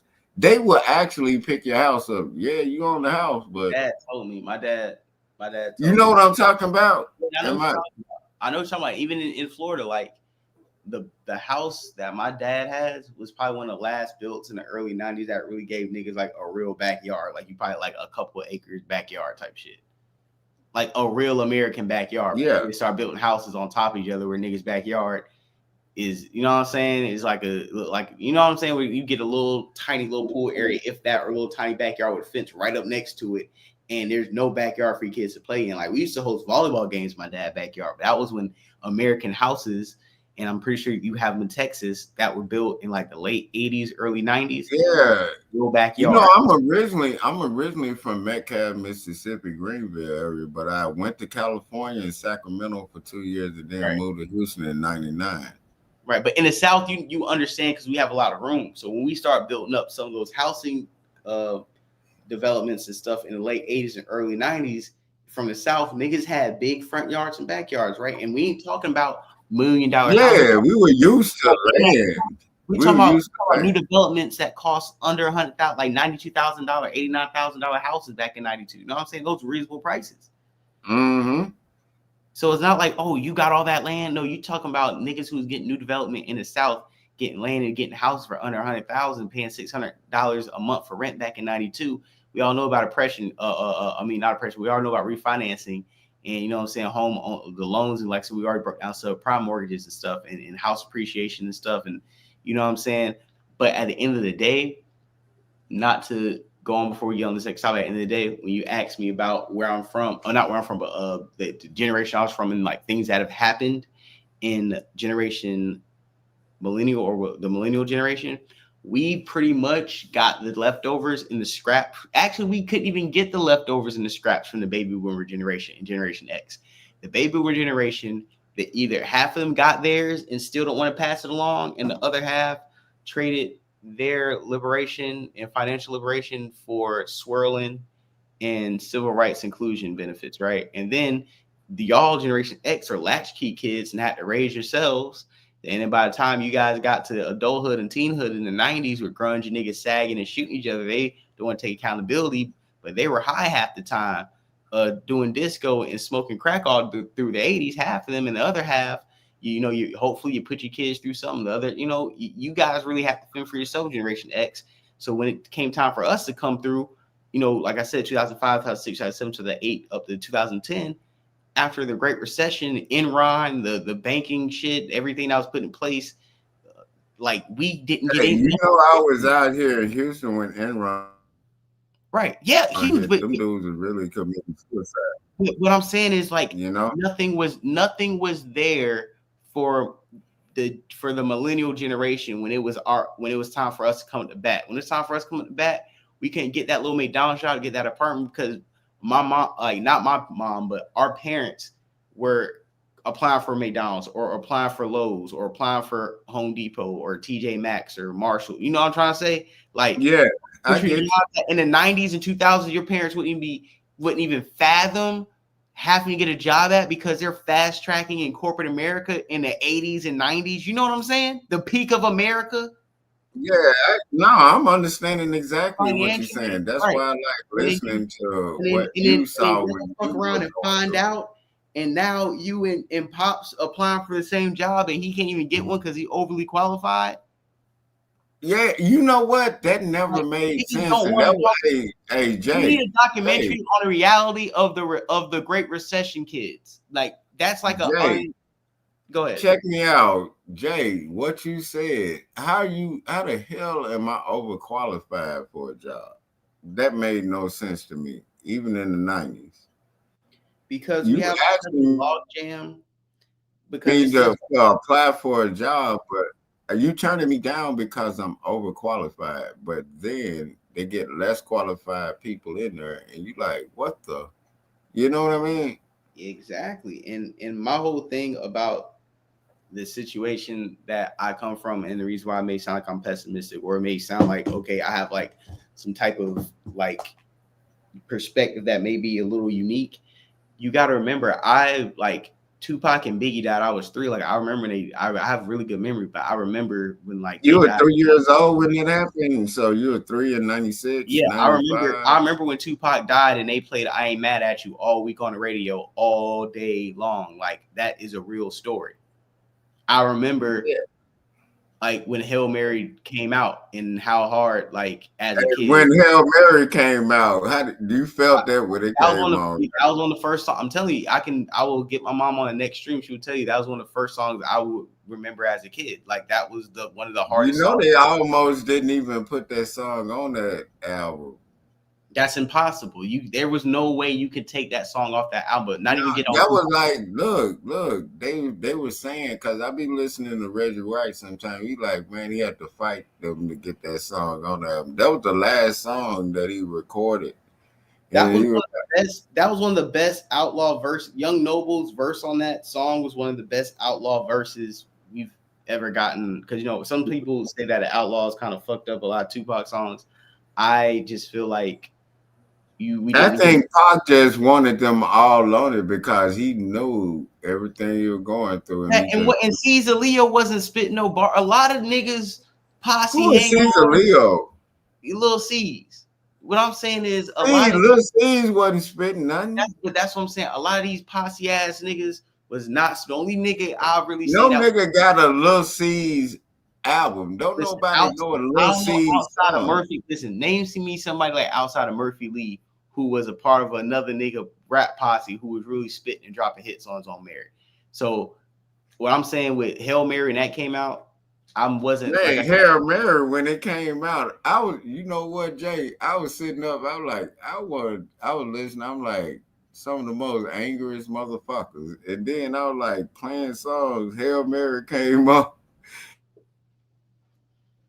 And then you just felt that shit. It was like, man, you gonna feel me. He already told people, in life or death, you gonna feel me. yeah, but in like I said, I'm going from like, okay, so Tupac, Biggie gone, then we got 9/11, and then we got like the recession and all this. And it's like, bro, then I remember we said, like, I used to get on like Satanism and hip hop, like Illuminati stuff, like early, like little like conspiracy stuff, like early, like maybe like 15, 16. But I used to watch like Colbert Report and like Jon Stewart when I was like in like 3rd, 4th, 5th grade. So it was like before I even watched CNN and Fox News. Yeah, I used to watch that too. But what made me cynical coming up was like I was watching parody of the news before I started seriously watching the news. So it always gave me a very cynical eye and perspective on real serious news, because they used to, like Colbert and Jon Stewart, they would like take one statement and find like 5 to 8 different news stations that said the same line. So you could like basically they used to low-key expose just the mass media. Hey, but you know what? The Simpsons always did that because there was Fox and everybody working with each other. You know what I mean? The storyline. Like Glenn Beck, me and my brother used to come home from school and watch Glenn Beck on Fox News. But you like, why would these 2 young black kids watch this white conservative? Because it wasn't like the white conservative Republican Party you see now isn't the party that was going on 15, 18 years ago. Like Glenn Beck was sitting there. Hey, Carter said when Hail Mary dropped, and it was crazy, they almost didn't even put that on the album. It dropped right after he died, and it sounded like nothing we ever heard and nothing we ever heard again. And it sounded like if a nigga could come back from the grave and talk shit. Yeah, but that's how it was set up, because I think the nigga was in so much shit and talking so much shit to too many people, it just was gonna happen. You know how a motherfucker like he predicted that. Nah, you know when you done too much. Nah, you facts. feel me? But yeah. What do you think about that when a motherfucker know they done did too much? They know it's coming. You get me? Nah, that's a fact. That's not predicting your death. You know, like when Biggie took his dumb ass out there to Cali, everybody was like, nigga, why are you out in Cali right now? Right. But to get back on just okay, my bad. My bad. I was just thinking about Hail Mary when you just threw that up there. You good. But to get back on the topic, just before I just wrap up to get actually on the real topic. When you look at, okay, like Tupac, Biggie died, 9/11, Great Recession, like, bro, by the time I'm 18 in 2011, bro, like, my mind ain't even on this, like, great American dream. You know what I'm saying? It's like, bro, shit's fucked up. So in 2011, what were you thinking about at that point? Bro, the party already over. America, the party is cooked. It was cooked. That's what you were thinking in 2011? Bro, behold the pale white horse, Alice Cooper. Right, bro, I ain't even trying to get too conspiracy, but I'm saying, like, bro. Nah, nigga, talk your talk, man. I'm saying, like, bro, we already on that, bro, before we even get to, like, shit getting even exposed for what it was, like, ever since Aurora shooting in Colorado in 2012 when niggas really started getting hit. What do you think about Aurora? Bro, that was the start of niggas that I was going to school with thinking I was weird at 17, like in 2009, 2010, when I'm like, bro, like, he's like, oh, bro, you heard that new Kanye? I'm like, bro, I'm not listening to Beautiful Dark Twisted Fantasy, bro. That nigga putting got the devil in there. Hey, I'm glad you said I'm like, bro, I'm not listening to Jay-Z. Like, you know the diamond, all that. Oh my God, you conspiracy in 2012 came. Niggas like, bro, you seen the symbol, the signs? Oh, I'm like, bro, get out of my face. Y'all thought I was Hey, Jay. When them people start the symbolism and shit, I'm like, these people on demon time. Yeah. And I'm like, bro, you thought I was a weird nigga till you start seeing it in your face to the point where it's like, and you thought it back in 2011. How old were you in 2011? Bro, I was 18, but we can go back 2008, 2009. So we can even go back. So when did you start seeing how demonic these motherfuckers are with music? Carlton Way, he right there, bro. Around 2007, 2008. It was like I always had a higher consciousness of like something ain't right. Like it's like this just feels like some weird simulation. What you said? What video did you see? It was one that came out like, called Satanism. right. It was Satan. Well, I already knew something wasn't right, but it was it rock and roll or was it It rap? was something called Satanism and hip hop. But what they did was they even broke down how they used to take certain rock records at the label down to like one of the bottom floors and did a seance over the record. Oh, you be watching that like I be watching it too. I be watching stuff like that. Right, but what I'm saying, right? So like Professor Griff was like one of the first like teachers I had into like symbolism and occultism and stuff like that. Yeah, and watching things with your third eye. So what I'm saying is like I was already educating myself on that to where I wasn't even listening to like mainstream hip hop for like a year and a half. Like that's when I started going back listening to like Nas and going back listening to like just older hip hop to where, or even listen to goddamn Head Nigga in Charge. I remember listening to Project a lot. Yeah, dog, the Head Nigga in Charge with BG. Right. BG went off on that verse. Exactly. Dog. Or like I'll listen to Hot Boys. I'll listen to like Currency. That's when, around this time, that's when I started getting to like the blog era rappers to where I'm like, okay, I don't think these niggas worship the devil because they broke like what you say. I don't think these niggas, but yeah, at a certain point, all these niggas still did certain things to let you know they was down with the bullshit once they hit a certain level. Now we talking. But at a certain, I remember in the Black and Yellow video where you stopped it and somebody was throwing up the Baphomet sign. And I was like, they got him because like used to be like niggas used to really be able to slow down videos and like catch shit. And it's funny when they talk about Peacegate, they talk about all this conspiracy stuff happening now. I'm like, dog, we were breaking stuff down like that back in the day. Like, hey Jay, they've been doing it since they started doing videos. Cause you remember back in the 70s and 80s, if you look at the 80s videos, there was always black and white checkered shit everywhere. Yeah, these people knew what they were doing. Hold on, Black McBain said, FBJ, look up business plot in the 1930s. A Marine Corps general went to Congress and told them he was approached to raise a veteran army to take over America and put a corporate oligarch in charge. I mean, look what happened. J.P. Morgan, Rockefeller, and others. And then they wonder why we want our reparations. We built this shit, and your family got generations of wealth off of free labor. You get what I'm saying? Yeah, and hold on. Everything you're saying right now with Elon Musk and like how he just bought his way into government, like you're definitely right with the but Jay, I'm telling you, they just letting Elon crash out. They draining his pockets. Oh yeah, cause you see he like some shit that said, I think the nigga in South America, he like some post that said nigga in South America was like some drug lord, and that nigga stripped like $7 billion from Elon Musk's pockets. He was like, because they were gonna put Starlink in a whole bunch of places in South and Central America. Elon Musk, like that tweet, that nigga canceled all Starlink contracts. Hey, you notice that this nigga can't even listen. He canceled my bad. Contracts that I knew was leverage to get closer to Trump because Elon owns Starlink, and he's like, we're gonna put a lot of these satellites and stuff in South America and Central America, and I kind of own that monopoly of that technology. But because Elon pissed off the nigga from South America, he ended all the contracts. He stripped Elon from $7 billion, I think, immediately, and then by it over time, I think it was like $22 billion loss. And then he took those same contracts over to like Russia and China. So, but look, hey Jay, when you look at it, none of these people got money. They playing with crypto. This imaginary money they printing up and playing with because they really don't have it. You get it?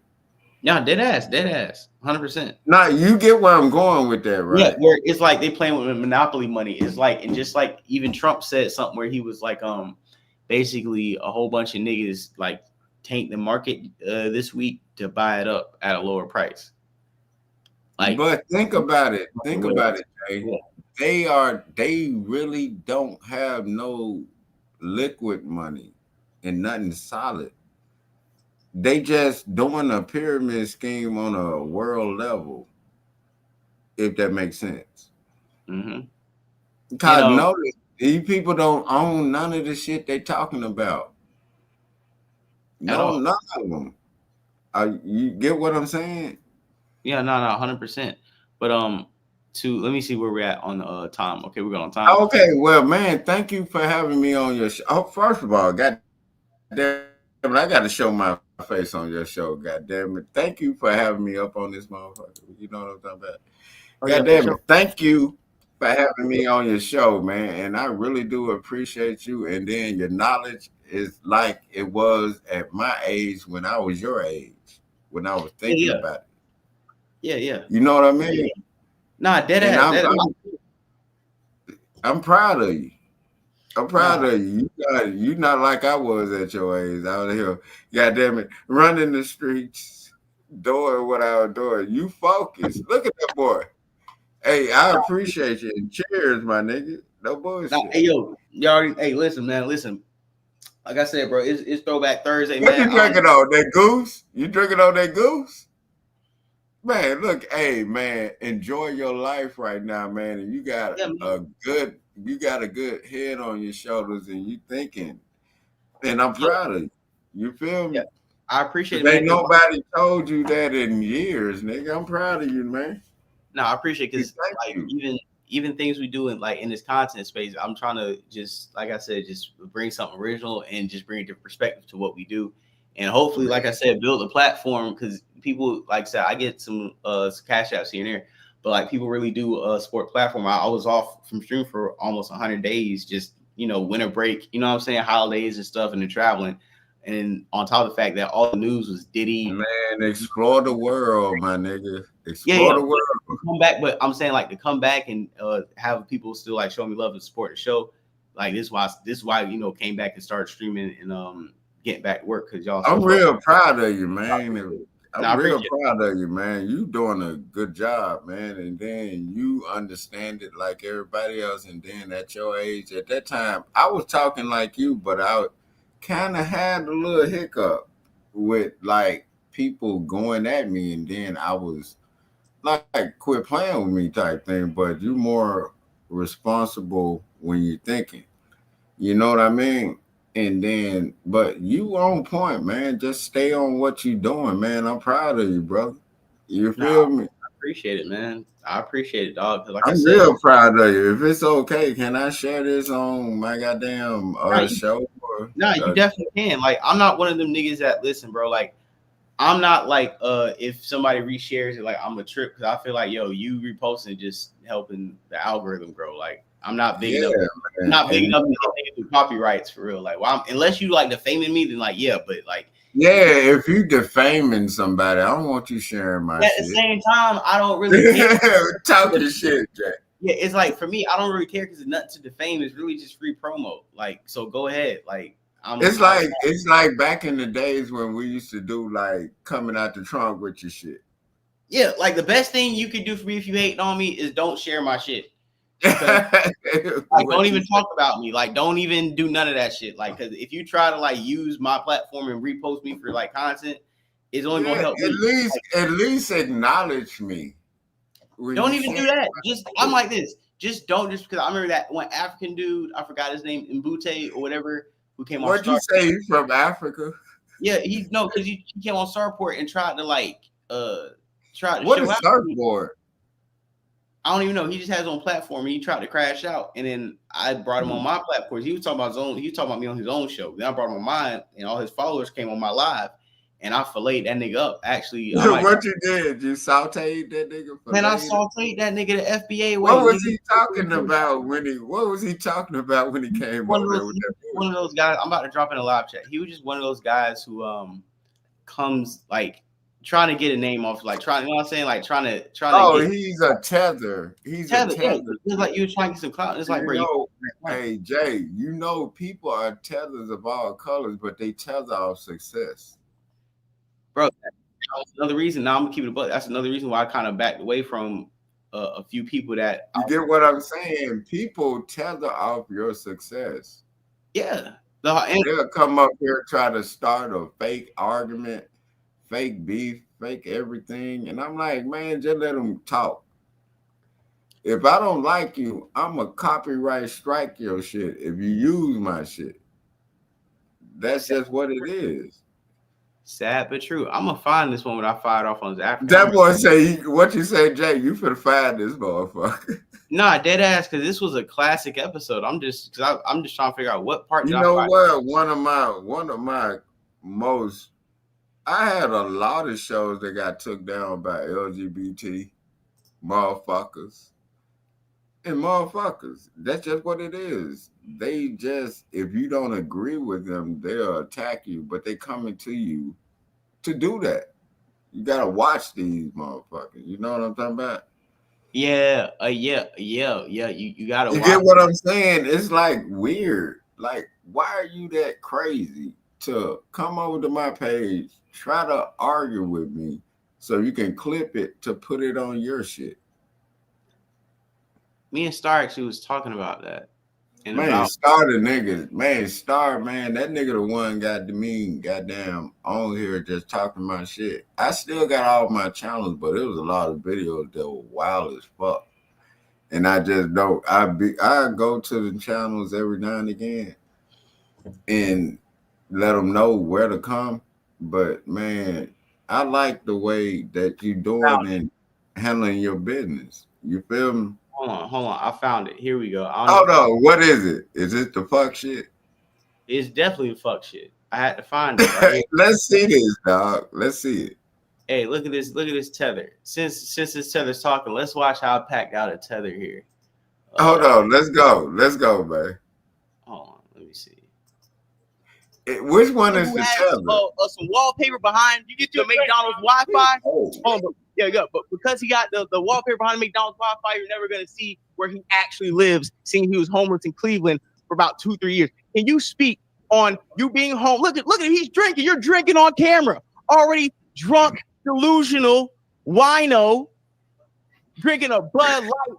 What the hell? And you were supposed to trust you and as the black community with a Trump hat drinking a Bud Light. Listen. White people don't like you. As a black American, let me tell you this. There's not enough Trump hats or IPA beers to drink for white people to like you. They can't. And why am I expert on this shit? Because I'm actually from America. I'm actually from here. You're just a visitor from the mud hut of Africa. But before I let you speak, I want you to admit your name is Lebuto. That's number one. I want you to explain how HB2M and Sugar Shake exposed you, and why were you her lap dog, and why were you homeless in Cleveland? Well, you got the age 91 people in here. All your fans here let me cook you. So go ahead. Well, when was I homeless in Cleveland?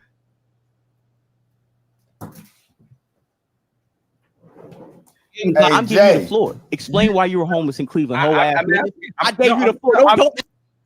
I fired this nigga up here. I ain't gonna play the whole. You can go back. Hey Jay, you know what's crazy, Jay? I remember this because I've been subbed to you for a long time.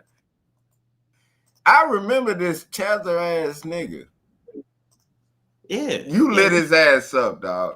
And then, dog, play it, dog. The way he tethering is so. When you see a nigga with a hat on and a suit jacket, you already know what it is. Like this nigga was a clown. Hold on. You were lighting that nigga up, dog. I love y'all. This is me and this goofy ass, tiny face ass African with the fucked up hairline. That's who I'm talking to tonight, and that's who's gonna be talking to me. Well, he won't be talking to me because it seems like the cat got his tongue since I called him out. Why don't you? I'm gonna give you an easier way. I'm giving you an easier layup because right now you're stunned. Can you? Yeah. I'm very stunned. I'm very stunned. Can you address what you spoke on me about on your show today, sir? Let's talk about that. Since you had so much cooked up, but you didn't tag me. Go ahead. Okay. Oh yeah. I was wondering because you said you were a real nigga. You got the floor. Go ahead.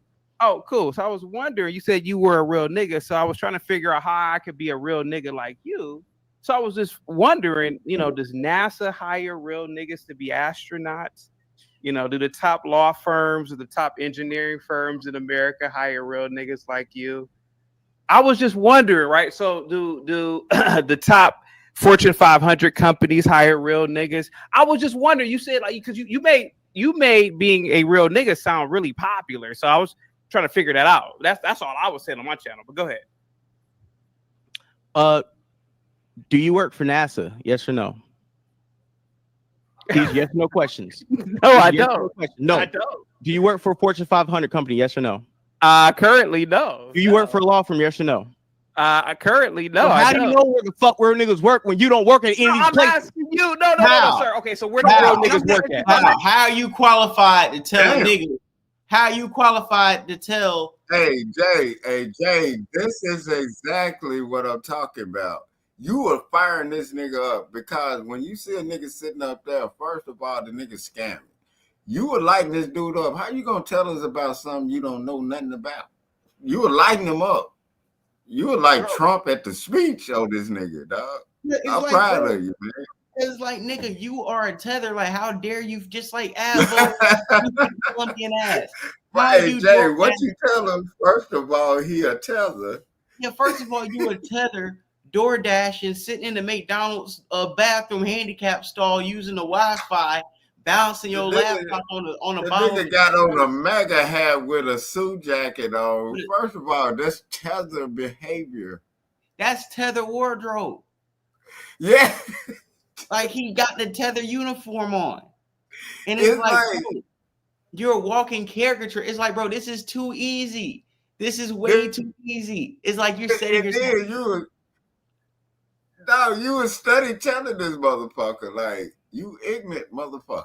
And how you talk about you are literally and how do you know when this my bad. Because I've seen this dude before.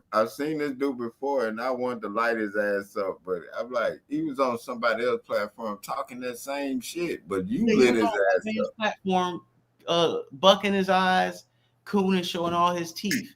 And this is checking them again. No, you said you were a real nigga.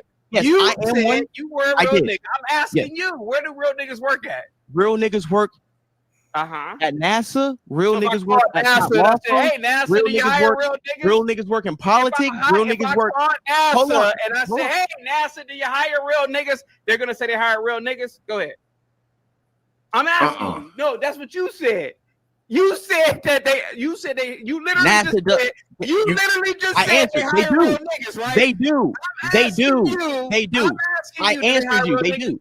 I just answered you. They do. So if I were to call NASA and say, hey, NASA, do you hire real niggas? They're going to say, yeah, we hire real niggas. That disingenuous scenario you just brought up. Hold on. And they were to ask, if I were to ask them, do they hire real niggas? Are they going to say, do they hire? Are they going to say, yeah? The question you just asked isn't a question you could call NASA and ask, because that's not a serious question. Why not? I mean, ain't they a real nigga? That's the pinnacle, right? You want to know what a real nigga is? Hold on. I bet if I call them and ask them, you want to know what a real nigga is, but guess what? A real nigga isn't something that you're going to call NASA and ask. A real nigga is not a description. A real nigga is not a description. Hold on. One at a time, chat the truth. One at a time, so we get the screen clear. Listen, but no. Turn the mic. No, listen.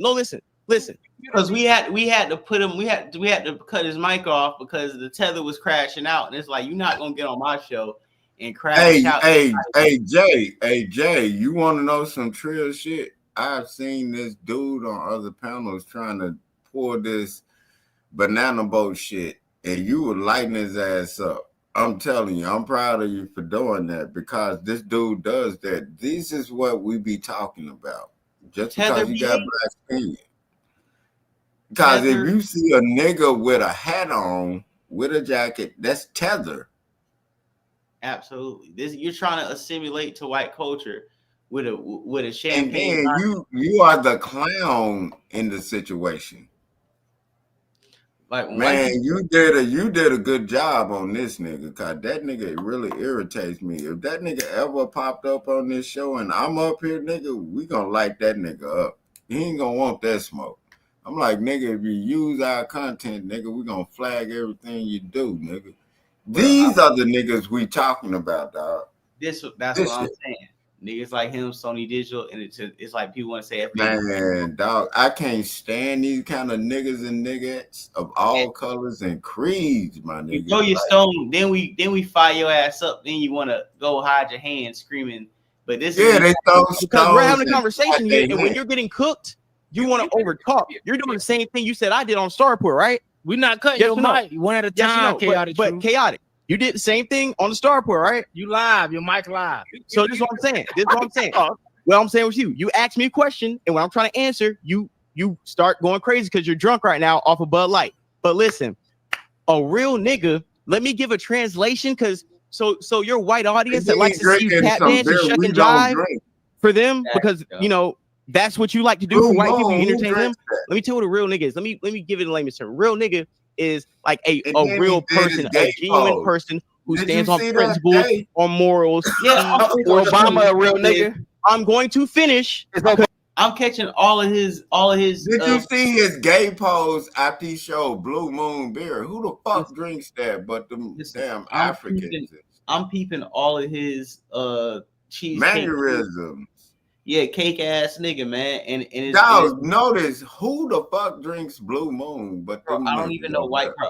We white bro. We know white people from the South. They don't drink no goddamn blue. I'd rather you have even rednecks don't even drink Blue Moon. If he had a natty light, listen, he had a natty light in his hand. 211 still reserved. Hey, did you catch it? Hey, Jay, did you catch when he did this and posed with it right at their point? Like these. Yeah. You see how he's holding his mouth like this nigga? Niggas like Jay. Listen, I don't. No, look. If you roll back, we ain't even gonna roll back like this. Yeah, he one of them. No. You asked the question and you interrupt me. Vladimir Putin a real nigga. You interrupting me is showing me a real nigga that you cannot go back and forth. Every time I give your point, you're over talking me. That lets me know like I said, what a real person is. Because I'm black, I'm a real nigga. You're not Black American. You're African, and you're dirty. Eating barbecue alligator sliders, but you're sitting here trying to have a conversation with me. Who are you? How do you have? Who are you? What do you own? What do you own? You don't own anything, my nigga. You are guys, and I brought over here Tim Cash App, by the way. What a real nigga is a real person. A real person who stands on principles, morals, and ethics, and treats people the right way, and is liked and trusted by the people that he deals with, are hired at NASA. Those real people are hired at Fortune 500 companies because in some cases, in order to get these positions, you have to be a person of high moral standards, class, ethics, and orals. Just like if you was working for the a Secret Service, the CIA, or any other company, they're doing background CIA checks. hires real niggas. Federal Reserve. I'm finished. CIA hires real niggas. You ask a question and you interrupt me. Hires real niggas. Listen. Yes, they do. Because like I said before, if I were to call the CIA right now, they would say, yeah, we hire real niggas. Because you're asking a disingenuous. If I were to call the CIA, they would say, yeah, we hire real niggas. A hypothetical disingenuous scenario. If I were to call ICE, they would say they hire real niggas. You sound stupid. You are. Do they hire real niggas or not? Can I call them right now? Oh, who can't debate. You didn't go to high school with people like me, sir. I'm way more. What else you want to talk about? Yeah, the truth. You're crashing out. My nigga. No.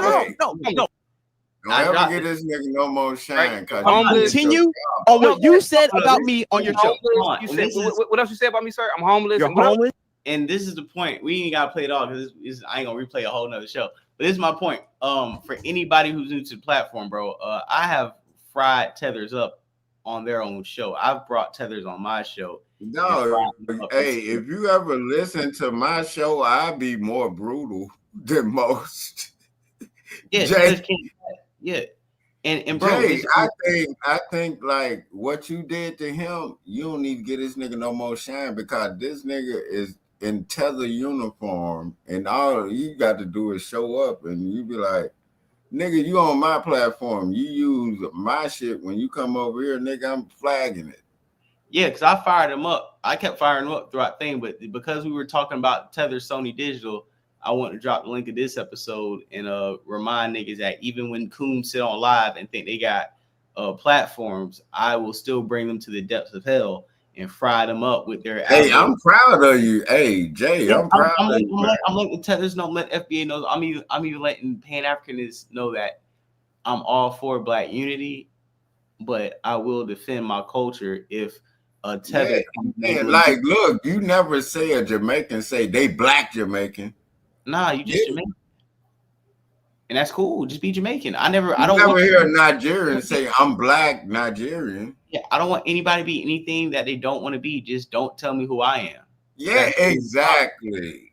And you know what, Jay, this shit is all about money, and they trying to tether and leech and welfare themselves onto, they know them reparations coming to us. Not only that, think about it. I remember when Clubhouse came and they used to have diaspora wars. That was the first time in my life that I ever heard people outside of America talk so greasy to us.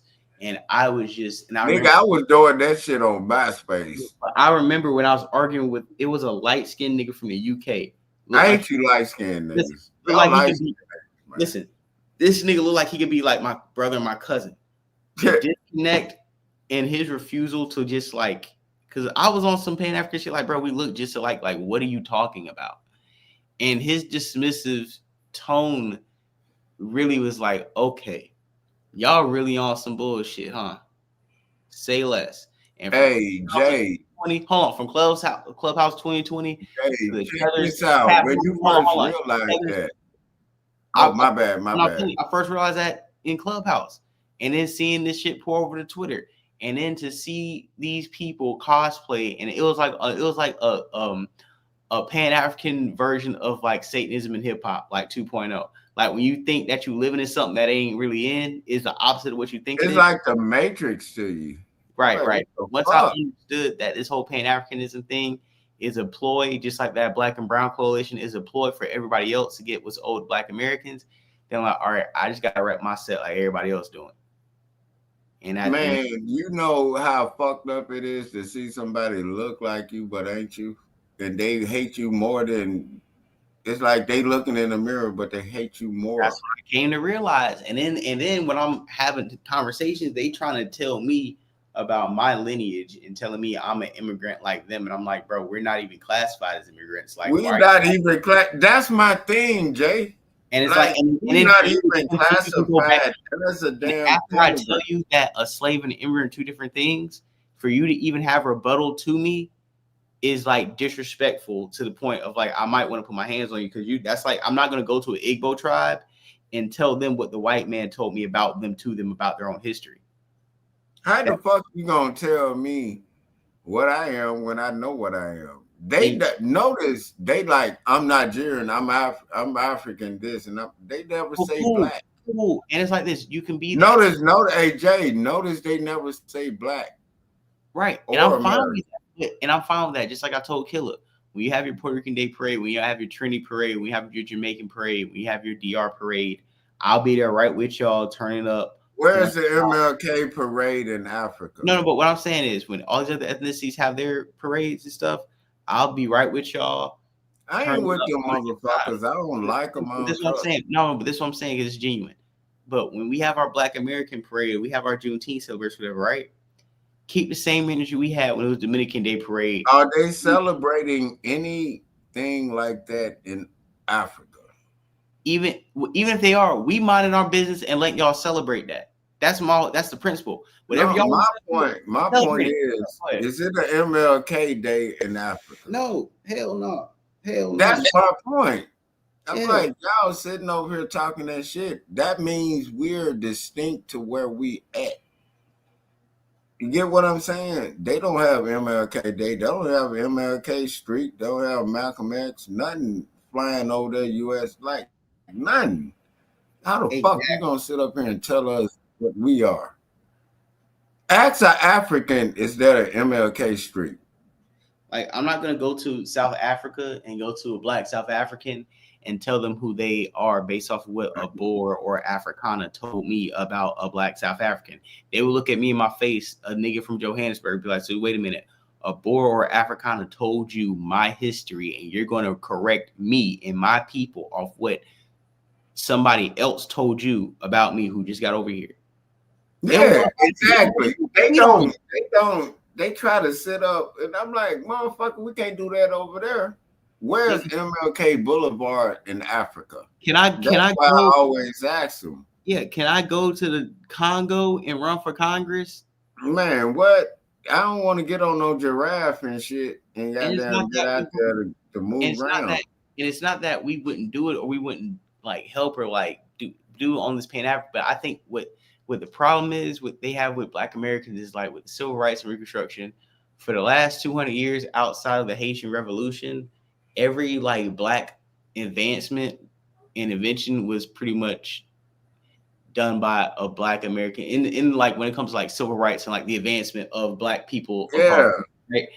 We look at Malcolm X, we look at the Marcus Garvey's, Marcus Garvey, even Marcus Garvey, a lot of his legacy is being revisited and being questioned because he was somebody who was kind of like a paid operative in a way who never took a trade. But wanted everybody look, this is what you always and mismanaged funds and mismanaged funds, cheat on his wife and got shot at. But keep going. Man, look, this is the great question I always ask them: is there MLK Boulevard in Africa? They don't celebrate shit we do as foundational Black Americans, but try to tell us what the fuck we need to be doing. Hold on. Black McBain said, meanwhile, all the Liberian presidents were imported FBAs. Yo, please drop some documents. If we got CIA, FBA niggas going over to African nations and overthrowing them, please drop the Jay, check this out. Drop the file. And then on top of not having MLK Boulevard, that they don't even have Malcolm X talked about over there. They don't even talk about Frederick Douglass. They don't talk about none of these motherfuckers. The real thing is they know that they help sell their own people. Yeah, and they turn off of tourism with retelling the slave story, but with them slave quarters and goddamn chains still on the wall. Yeah, and Black McBain, can you listen? Because this, I thought it's gonna be a new tether talking point. They're gonna say, "Hey, you know what? You think we need to redo it? We need to stop this one and then do another show on the other one because I think this is about to get good." I'm just asking you. I'm like, I don't know, because if it runs too long, they ain't gonna get what I'm just saying. This you, but I think like. Because I've always told people, where's MLK Boulevard in Africa? I feel like this though. Think about it. Yeah, but they don't even have roads to put an MLK Boulevard in most places in Africa. You're talking about dirt roads. How you gonna give me? And that's my point. And that's where it goes. And we ain't even lay no cement down. When niggas on dirt roads, if it rain too hard, we getting a mud. But you got the nerve. You got the goddamn bushmeat nerve digestion. Bro, that's why some shit like that to me. And that's why the whole point is, and I want to, and Black McBain, I ain't off this point. I need to see some type of link where you can show me that FBAs were CIA operatives to overthrow African governments overseas. If you can find a link, a deeper, darker criminal. Listen, I want to press it. I'm about to go viral. Drop the link, nigga. We'll expose it. Let's drop the link, nigga. Nigga, I'll turn this stream off and go live with the shit right now, nigga. Hey, I can't stand light-skinned niggas. Yeah, he called light-skinned niggas. Hey, don't get mad at me. I'm blowing the whistle, nigga. Malcolm X had to do a Farrakhan. Hey, MBJ. Hey, they think I'm Puerto Rican. Hey, MBJ. They think I'm Puerto Rican. They trying to get me out of the U.S. right now. Hey, you're too close to Mexico. They thought I was. So between 1847 and 1980, the presidency was exclusively held by Americano Liberians, the original American settlers of Liberia and their descendants. I've heard, I know that. Hold on. But what he's saying is, I know about the Americano Liberians because they did send, it was before Marcus Garvey, but they did have a Back to Africa movement where they did send Black people to Liberia. And that was like the first. Liberia, those are niggas. Liberians are niggas. But what he's saying is that it was Americano Liberians. Okay. Like people from America who went back after slavery and started settlements. So I'm gonna type this in. Hold on. But you know, Liberians and people like that, like Kim Kardashian, them folks, those are niggas. Americano Liberians. Them people are niggas, and they try to hide their blackness until it's time to get reparations. You seeing what I'm talking about? So I feel like now, listen, I feel like this. I know this is probably crazy, but I feel like the Liberian Girl from Michael Jackson, it was supposed to be a Pan-African song, but he was really singing about an FBA girl overseas. So that was a fake ass. That was a fake. Michael Jackson didn't want no pussy. That nigga was on some other shit. That nigga died. You know he had other trials, man. Let's not play that game. Man, he beat the feds twice, man. Yeah, but he knew he couldn't beat it on that other charges that were coming up, like R. Kelly, my nigga. And then we sitting up there looking at him. This nigga turned from a nigga to an old white woman. White man, white woman. That's another thing when people keep asking, like, oh, what was it like around like my generation? I'm like, bro, like I remember when Michael Jackson, I thought it was two different people. Because I used to watch videos where they'll play Thriller and next you know black and white come on and it's two different. Hey, look, hey Jay. I thought Michael Jackson was like 5 when she was 14. She said the white Michael Jackson showed up on time, but the black Michael Jackson was late. I'm like, what? That is crazy. This is a real story. I always told that. I'm like, because I think when Michael Jackson sung "Who's Loving You," that's when they gave him up. That's crazy. Because if you look at and listen to Mike when he's singing that, he's a nigga singing that at a little age. And they took that. 1947 and 1980. You know what I'm talking about? You can't tell me that ain't when it started with Mike. You feel me? If what Black McBain is saying is true, I'm about to listen. If hold on, I see. Oh, I'm reading. It's an AI overview. Let me share this tab from Liberia's independence in 1847 until 1980. Co-op, the presidency was exclusively held by Americano Liberians, with Joseph Jenkins Robert being the first president, followed by Stephen Allen Benson and Daniel Bashill Warner, James Springs Payne, and finally William Tolbert. Okay, so we're gonna go deeper into this Teflon Jacko. Yeah. What did Liberia do? Shit, man. Every day. Okay, so this is what I'm saying. Okay. So I'm gonna tell you this. So this is what happened. I made a point that I was like, what Black Americans have went over to African nations and ran government, and he's saying that the Liberian settlement that was Black Americans going back over to Africa, we was running the government, which would make sense. We would be running those presidencies and whatnot, because if we set up our own settlement and development, who else would be running the presidencies of those places, right? Yeah.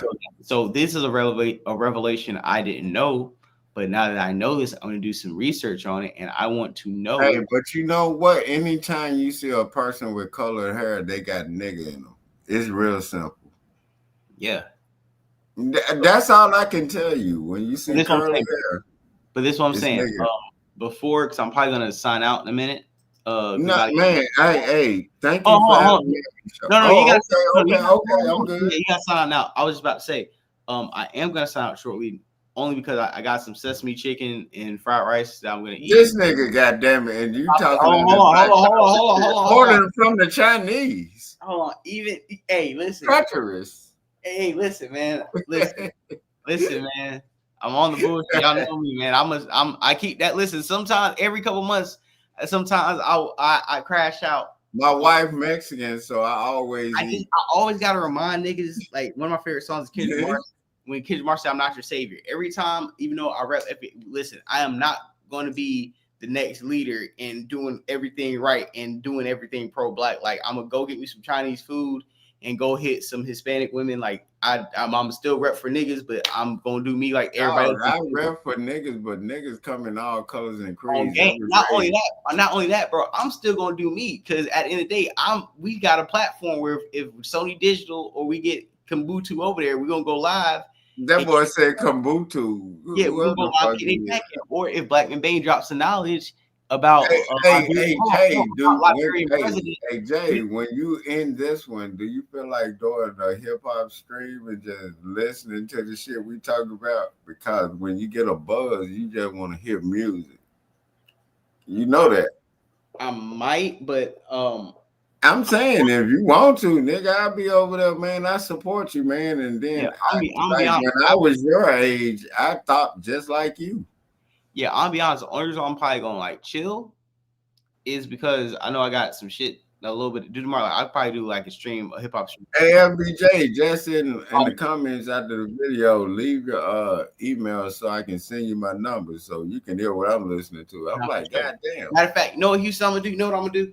I'm going to, after we wrap this up, because if I'm really gonna continue the show, I'm probably just gonna cook till my laptop probably dies, which is I got some time. But what I'm saying is this. I'm gonna get to this topic a little bit, and then I'm probably gonna end the stream and close it on YouTube. But all I have to say is I'm proud of you. At your age, I was thinking the same way, and then you see how I progressed into being more aggressive with it and not asking. And I'm demonstrative with my statement. I use the big word demonstrative, Dave. Yeah. No, you get me? Because you seen what happened when I was in my 30s, and now I'm 46. I'm like, I know how these people playing. Don't play with me. You know what I'm talking about? And then I'm glad you got that attitude about you and you got the knowledge of it. You know what I mean? I still come in an era of where we had to write cursive, and if you wanted to be a rapper, you actually had to know how to rap. And a lot and then like the shit they doing, I said from day one, I said Drake gonna be a problem and not in a good way. I'm like, look at the name Drake. Not that, but it's just like, honestly, like I said, I appreciate what you're saying. Thank you for having me on your show, man. Salute. Because even with what we're talking about right now, Black McBain dropped some Black Liberian presidency information about Black Americans. Hey, but you know what? They was really mad at him because it's that nigga in him. Because you saw the curly hair. Like, if they see any type of nigga in you, your hair curly. Yeah, but we ain't talk. I'm gonna talk. Oh, okay. I'm just saying. I'm gonna talk about Drake on the next topic. But before I do, and get off this Black McBain topic, him bringing up Black Americans moving back to Africa and starting a government and running Nigerian presidency campaigns for a number of years. Why are they not talking about these people helping selling the people? Oh, let me finish. Hold on, real quick. Okay, my bad. What I'm gonna do after this show, I don't know if I'm gonna do a show around it, but I'm gonna really try to do some research on Liberia and their government and just what's really the history of Liberia. Now that Black McBain dropped that in the chat, I'm gonna do my homework and we're gonna probably do you know Mexico been hiding a black experience? Yeah, had black presidents. Yeah, definitely. But what Black McBain did was kind of open up a new wrinkle into a conversation I want to dig deeper in. Pause. But salute to that boy said pause. Yeah. They fuck with you, Jay. But honestly, they just be projecting. No, eat what you like, but FBA when you can. FBA Korean barbecue is better than they shit. Bro, listen, I still say Taco Bell is a Mexican delicacy, so I'm all the way on bullshit. Like nobody wants. Hey Jay, just if I had your email, I send you my number. Like, man, we could be talking about this shit because when you brought up Hail Mary, I started bringing that shit up on the TV, on YouTube and shit, nigga. All kind of songs popping up that make you think of, like, you know what I mean? Because I know good goddamn well we can't play them songs on this motherfucker, but, you know, we at that moment where we goddamn chilling and playing them shits. And you know the playlist we got, we can't play it. I'm like, we actually. No, you can't play it. I end this shit right now on YouTube and go back on X and Twitch and play my music like I started the show with. Hey Jay, put your just comment on the one of my videos and leave your email, and then we'll go there, man. I bet you your playlist can't outplay mine, dog. No, my shit crazy. No, my shit crazy. I bet you can't out playlist me. Nah, you crazy. Listen, if you you watch, did you I don't, because you came on YouTube. Did you watch the start of this? You got an X account, right? Like a Twitter account? Man, I don't know. That shit switched up on me at the same time. See, I don't know what it is because I don't really be on there like that. Listen, because I get blocked just for being on YouTube. The way I started the show, bro. Yeah. On, let me see. I'm gonna try to see if I can play a Hold on. Let's see what's going on. I'm with you, man. And you know what, man? But hold on. I'm saying the way I started my show tonight, I'm gonna play it. I'm gonna show you. But when we talk about music, it's like, bro, like, ain't nobody out here playing with me on this music tip. Like no, you can't out jam me on music. Joe Button, when he be doing, Joe Button couldn't fuck with me on music. Ain't a nigga out here like it's just like sports. If anybody want to talk music or want to talk playlists, bro, like you gonna have a long day. No, hey, dog, that's what I'm saying. You gonna have a long ass day. I think we should talk music right now, cause I think you think your music catalog, man. I'm talking about, man. Let's go. No, I'm gonna and then everybody want to see it. I'm gonna give niggas a preview because I don't want to get banned on YouTube. I'm just gonna give niggas a little preview. What you say? You don't want to get banned on YouTube? Now, YouTube will take a niggas out, but look, hold on. Did everybody want to see it? They will if they oh, you hear you? We got the screen playing a little preview. What you say? You? Hold on, we got the screen playing. Wow. You hear this shit? I'll put my shit up against that. Pull up Tennessee 808 Street Music, my lane, nigga. As soon as it come on, nigga, I'm jamming.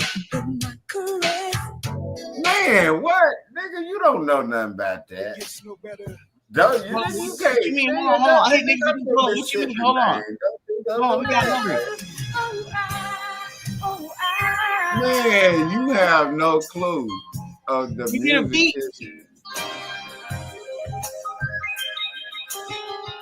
Hey Jay, y'all tripping? And then hold on, we got the sample. We got what I love about this. At your age, you understood and understand and appreciate the music. That's why I fuck with you. Hey, Florida Boy Jay, I dare you to pull up Tennessee 808 Street Music and play my lane.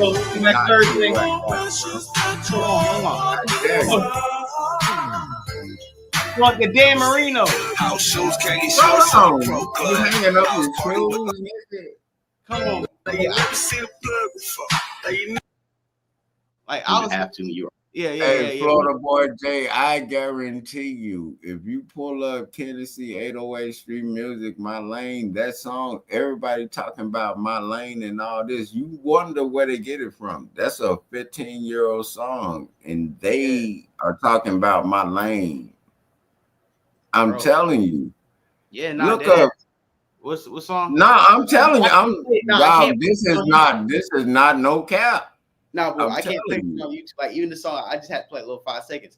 But what I'm saying is, hey, just hit me with your email in there, and then dog, we could go well with music for days. I bet you can't out music me with going to the oldies.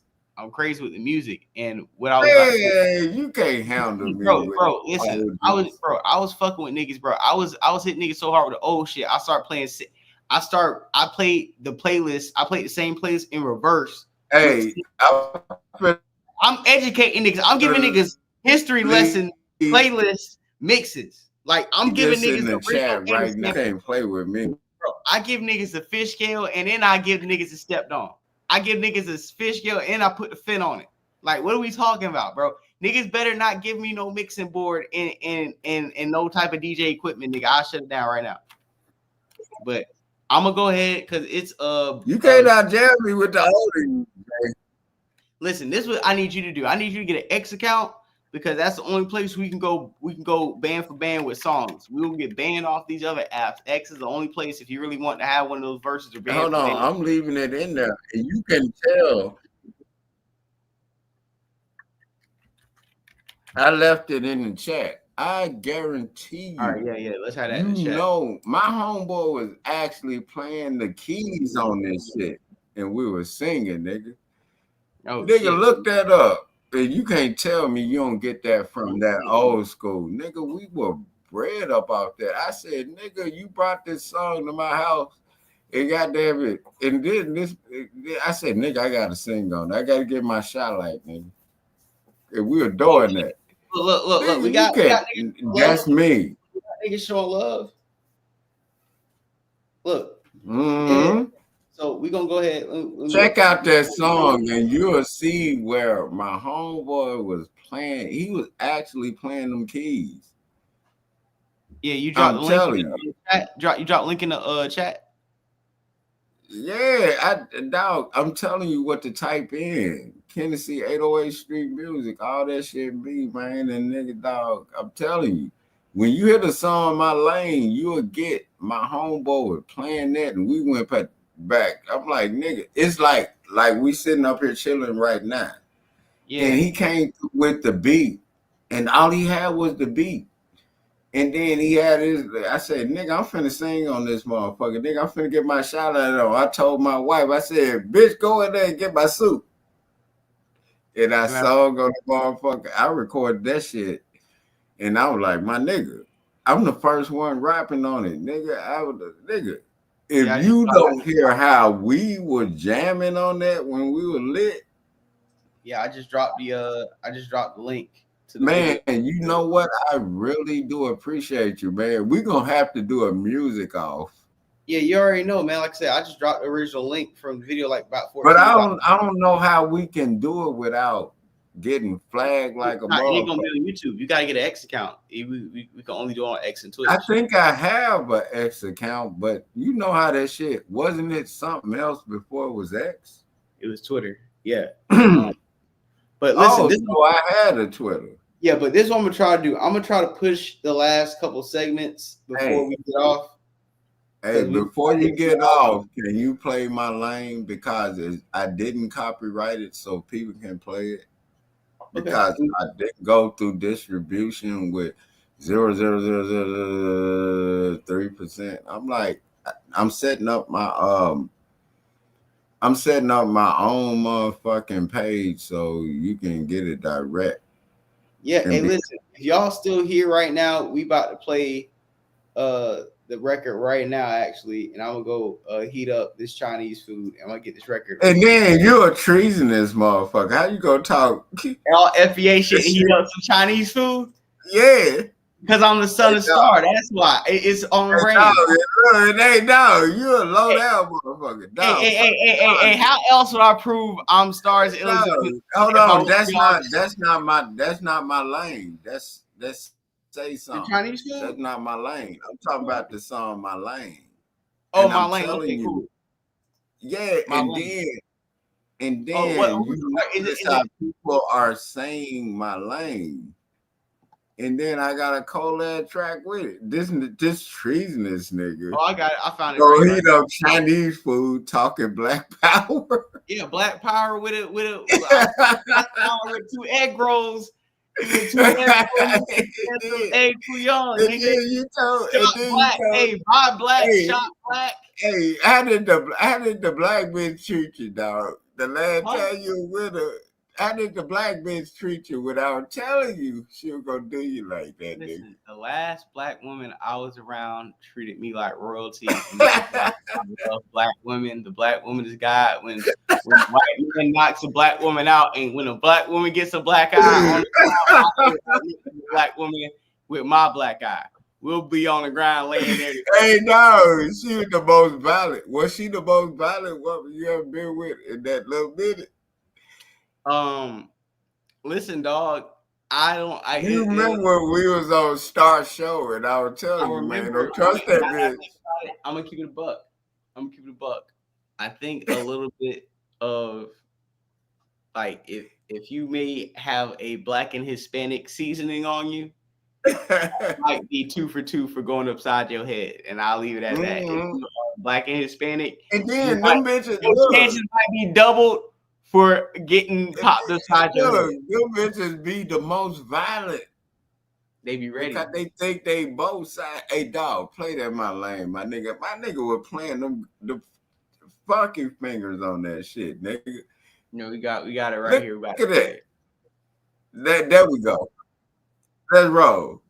There we go. What it is, my nigga? You got that boy young off for these beats, up dog. I'm saying, there, my nigga. Kenneth. Trying to stack some motherfucking chains. Some motherfucking chains. But need a some motherfucking name. And purposely pump me brakes when it's my lane.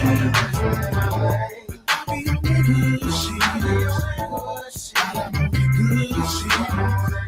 And you can get your food clear. Some motherfucking bullshit, man. Right foot on the pedal, steering wheel in my fist. Know these boys hating, can't believe it's like this. Can't break a brick down, can't holler at a bitch. Can't proceed to wanna ball, 90 niggas wanna snitch. Ain't that a bitch, man, this shit to be illegal. Wanna hang around a nigga, but you're talking to them people. Wanna smile in my face, but you're really undercover. You don't wanna see me shine, pump your brakes, motherfucker. Releasing game, stay away from lane. Beat that pussy out the frame and smoke a lot of Mary Jane. It ain't the same what you doing, what I'm doing. Check my background, nigga. What you saying can't be proven. Stay in your lane, do your own thing. Don't be hating on a nigga. Check my motherfucking reign. Recognize a real nigga when you see it. I don't like your ass either. What you doing, nigga? Couldn't be it.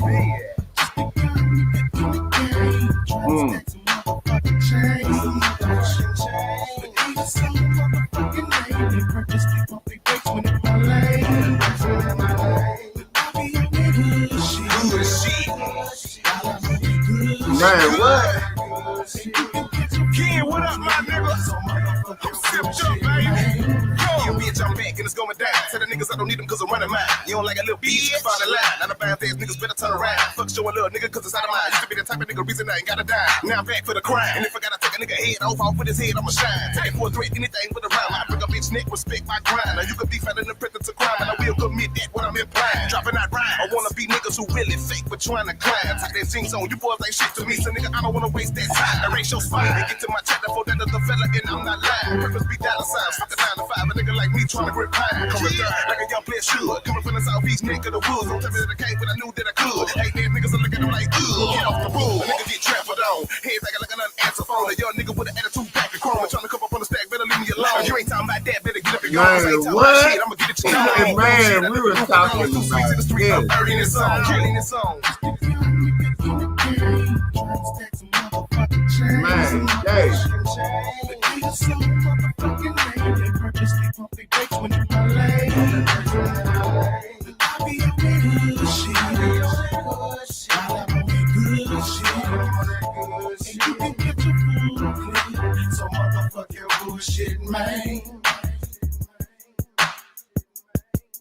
Man, what? We've been talking about this for over 15 years, my nigga.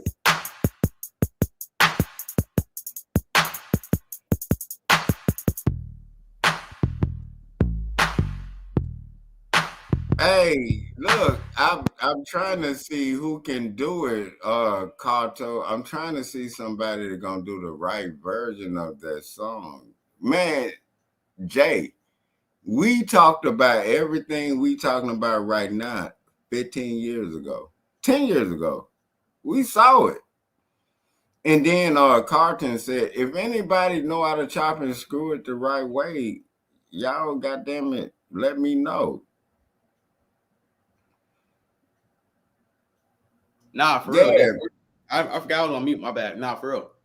That shit was fire, and I appreciate everybody in the song like actually giving a And you know what? Thank you for even playing it, because you would not get a copyright strike or nothing, because I never did a copyright strike, because I'm setting up where you can buy the song for $1 straight up from me, and I'm setting up my page for that because distribution is a big thing.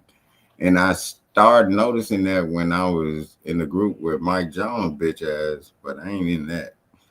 But hey man, maybe you can hit Vlad up and give her a I ain't doing shit with Vlad, nigga. I'd rather sit over here and chill with y'all. I know danger when it's there. But I told you, you heard about my homeboy was playing them fucking funky fingers on that goddamn piano, man. Yeah, no, that ass. Okay. So yeah, and then everybody feeling that shit. That's the feeling. And then I left the original feeling in the look of what you will feel when you hear that song. That's some That's some Kappa Beach. That's some, you know what I'm talking about? Leave the feeling like it is. Mm-hmm. Hey, so we got 96, 94 people in here. I'm going to go ahead and play DJ Academics reacting to Rory and Maul's producer Damaris. Hey, thank you for playing my song. Salute to you. Thank you. Oh, absolutely. Okay. Also, Dr. Robertus. Yeah, absolutely. Like I said, Bear, I'll be chilling. We streaming. We almost about to crack 100 people in here, approaching 4 hours streaming so far. To have a 4-hour stream is insane, but it's man, I'm sitting up here chilling with you. This is how, if you call me, no matter what time of the day, I'll be still like this. Yes. Talking shit. Yeah, like I said, Sumo Facts calling and helped me out a lot, man. But let me get this video playing because I know we still got a few more topics. What is this video? Okay, so let me break it down to you. Okay, so with Joe Budden, or not Joe Budden, Rory and Maul from previously Joe Budden podcast. So they have a co-host named Damaris, right? Female co-host. Damaris is who? Which one of these niggas? Is a female. Oh, is that not? That's not the other chick that used to flat back, but it's no. But pretty much she was talking shit about the new Drake album, but ever since it dropped, she been on TikTok doing dances to it, and you can't beat Drake because he pay for pussy and he love it. You can't beat. We got Act No One Drake Glazer breaking this down and you know doing his propaganda tour. So let's okay, bet I got you. Drake been on here posting a lot. Hit the like button. 100 people in here. He been posting. I think this is Mealy Mall's girlfriend. So Mealy Mall does a podcast with like his girlfriend. Of course, she looks exactly how I think his girl would look. And apparently, I guess Drake is poking fun at this chick. Which, by the way, I wonder if Mealy Mall feels. This chick was saying, academics irritates me. This album isn't for women. Right? Like, I think she had said Kendrick is addressing Drake's culture vulture ways and the way that he steals from the fucking culture. Who's calling it? Hey, I'm gonna pause this real quick. Did he just call this chick this nigga's girlfriend and say this is exactly how he thinks Maul's girlfriend will look? Can I say this? One thing I don't like is 3 fat niggas talking shit about each other. All 3 of y'all niggas, and then they get like a little bit of money, and then all 3 of you fat back hot dog neck ass niggas goddamn sweat in y'all sleep. Why are you talking shit about each other? Why don't y'all get Hey Jay, do you think any of these motherfuckers would play with me in a rap battle? Nah, hell no. Because it's so easy because they've been put there. They don't know how to understand, nigga. You in a rap battle, nigga. We finna light your ass up. No, it's fact, but hold on. I gotta get this shit going. So pause on that. Pause. Yeah, but yeah, let me get down to Act breaking down in slandering Rory and Maul again. I guess Drake is poking fun at this chick, which by the way, I wonder if Mealy Mall feels. So what actually is going on right now? This album isn't for women, right? Like I think she had said Kendrick is addressing Drake's culture vulture ways and the way that he steals from the fucking culture. Who's calling it? However, I think supposedly she's like fucking with his music. I don't know.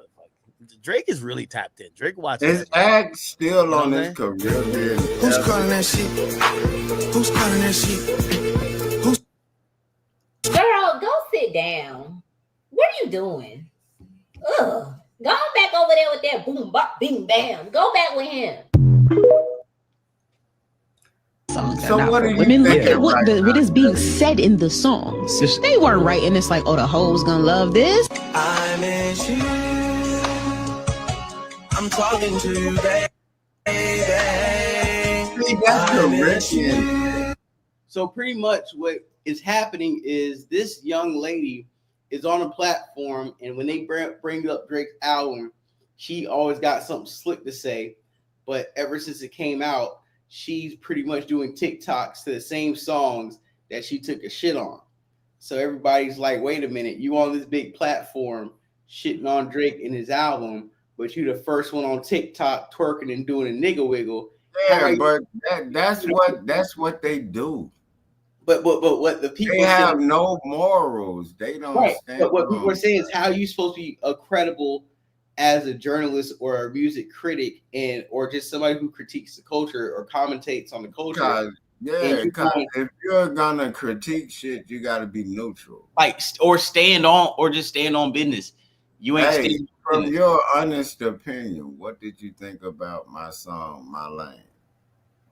I thought it was dope, especially for the time being. It reminded me of what I said before, why I don't rap. When I came up, you had to actually know how to rap, or you fucking wasting time because there wasn't no free studios. So and then what do you think about the picture? I left it at that time. I wouldn't rebrand it. No, I think it was dope. I think it was dope. But honestly, we gotta talk about that a little later because like I said, we about to approach 4 hours on stream and I got a few. No, I was just asking. No, it was good though. No, if it was trash, I would have cut it off and trolled you. Yeah, I know. I'm a real nigga. I just would have made you in content if it was trash. But I just like to hear your perspective. No, it was good. No, for sure.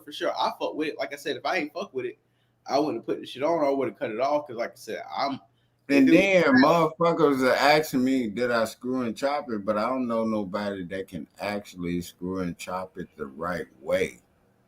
No, that's a fact. That's a fact. But no, you know what I mean? Because some shit you leave it right there. And leave it right there. And then if you can do something good to it, it adds on to it.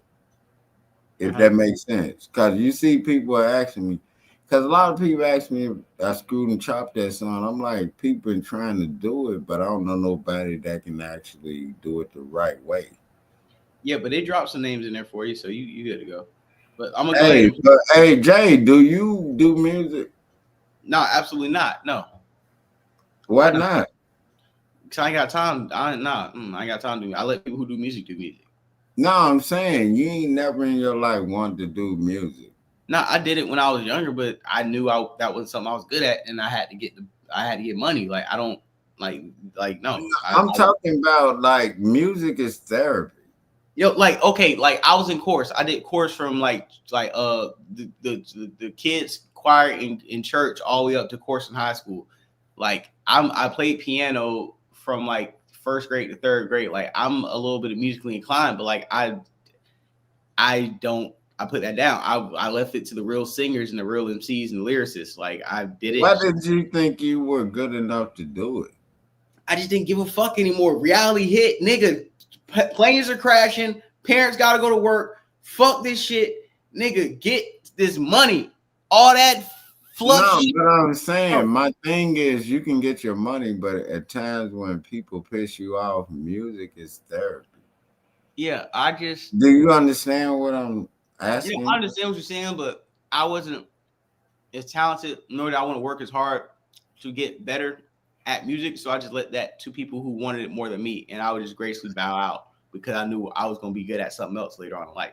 But I gotta go ahead and play the stream because we're about to hit 4 hours. So hold on, let me get this. Okay, bet. Thank you for having me on the show, man. Oh no, for sure. I'm gonna holler at you on the back end. I'm gonna Hey, look, man. Hey, dog. I really do appreciate you, and then I appreciate everything you did and everything you're doing, and you on the right path. You know what I mean? Yeah, and salute to you and thank you. Thank you, man. I appreciate you hopping on the pod. You ain't Killer, dog. Y'all like help me run the show. Man, salute to Killer, goddammit. That's all. That's definitely, man. All right, man. I'm gonna holler at you, all right, bro. You know what I mean? Thank you for having me on there, man. Salute to you. Absolutely, man. Already. All right, so we are going to go ahead and get this. We're closing on 4 hours of the show. We got 95 people in here, told about hit 100. We're gonna finish the rest of the stream of Damaris not sitting on business and doing goddamn Drake skits like a goof. This album isn't for women, right? Like I think she had said Kendrick is addressing Drake's culture vulture ways and the way that he steals from the fucking culture. What did he? Who's calling it? However, I think supposedly she's like fucking with his music. I don't know what the fuck. Drake is really tapped in. Drake watches everything. You know what I'm saying? Who's calling that shit? Who's calling that shit? Who's Girl, go sit down. What are you doing? Ugh. Go back over there with that boom bop bing bam. Go back with him. songs are not for women. Look at what is being said in the songs. They weren't writing this like, oh, the hoes gonna love this. I miss you. I'm talking to you, baby. I miss you. Now, okay, let me address this real quick and not attack Shorty. I think this girl is like pretty much the most of social media. I've seen this recent criticism about Drake's music, and I think it has changed. So before it used to be like the simpish music where he's begging women to get off the pole. You know what I mean? Like, yo, just hold on, we're going home. Like one of those. Now his music is almost kind of like embracing what females are on, which is like most of these women are whores and these women don't want to be saved. And instead of like trying to convince him to be in relationships, he's almost like kind of talking to him like, yo, we could fuck as long as like we just have a situation. I don't think that's Drake's making music for men. I think Drake is making music for modern women. Like, honestly, I think in 2011, Drake's music was sounding like, just hold on, we're going home, because there's been a culture shift since then. But back then it was like, yeah, you know, like saving women, like women are like these perfect, innocent, whatever. And these days, after you've seen the City Girls, the Meg Thee Stallions, you've heard the rhetoric that they all are putting out. Bitch, I'm outside. I got hoes. I got this. Like, if you're talking to them on some Prince Charming shit, like, you're fucking corny. So I think Drake's music meets women where they are now. Bunch of whores, promiscuous. They like to really, like, they claim they want whatever, but it's a bunch of bullshit. So I think Drake music is matching the times. And I guess this woman had a critique of his saying, oh, the music isn't for women, but yet she's on TikTok and she's over here loving it. Look. Okay, how do I play? Songs are not for women. Look at what is being said in the songs. They weren't right. Let me see if I can find Mealy Mall girlfriend. What's her name? Mealy Mall girlfriend. Oh shit. What the fuck? Mall. All right. Damaris? What the fuck is that?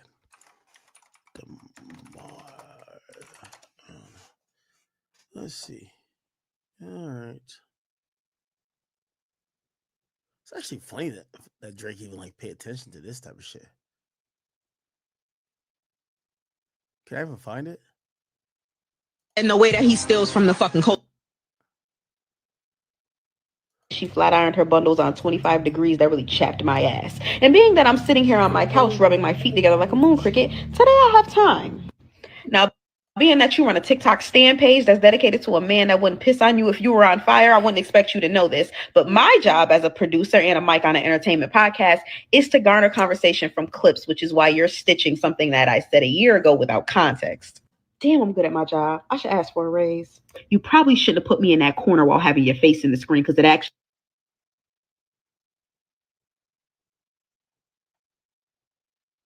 Is this the same person?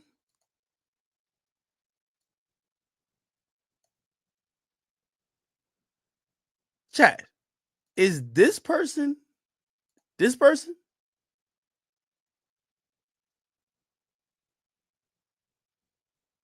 All right, let me move on. This chick no sorcery. I don't want her. I want to get on her bad side. She's probably a witch. Hell no, I'm good. Shorty, I want no beef with you. If she could transform from that to this over here, she this is talented. That's talent. I'm just gonna leave her alone. What the fuck? Nah, that is crazy. You tell me, or maybe I'm wrong. Am I wrong? I probably am wrong.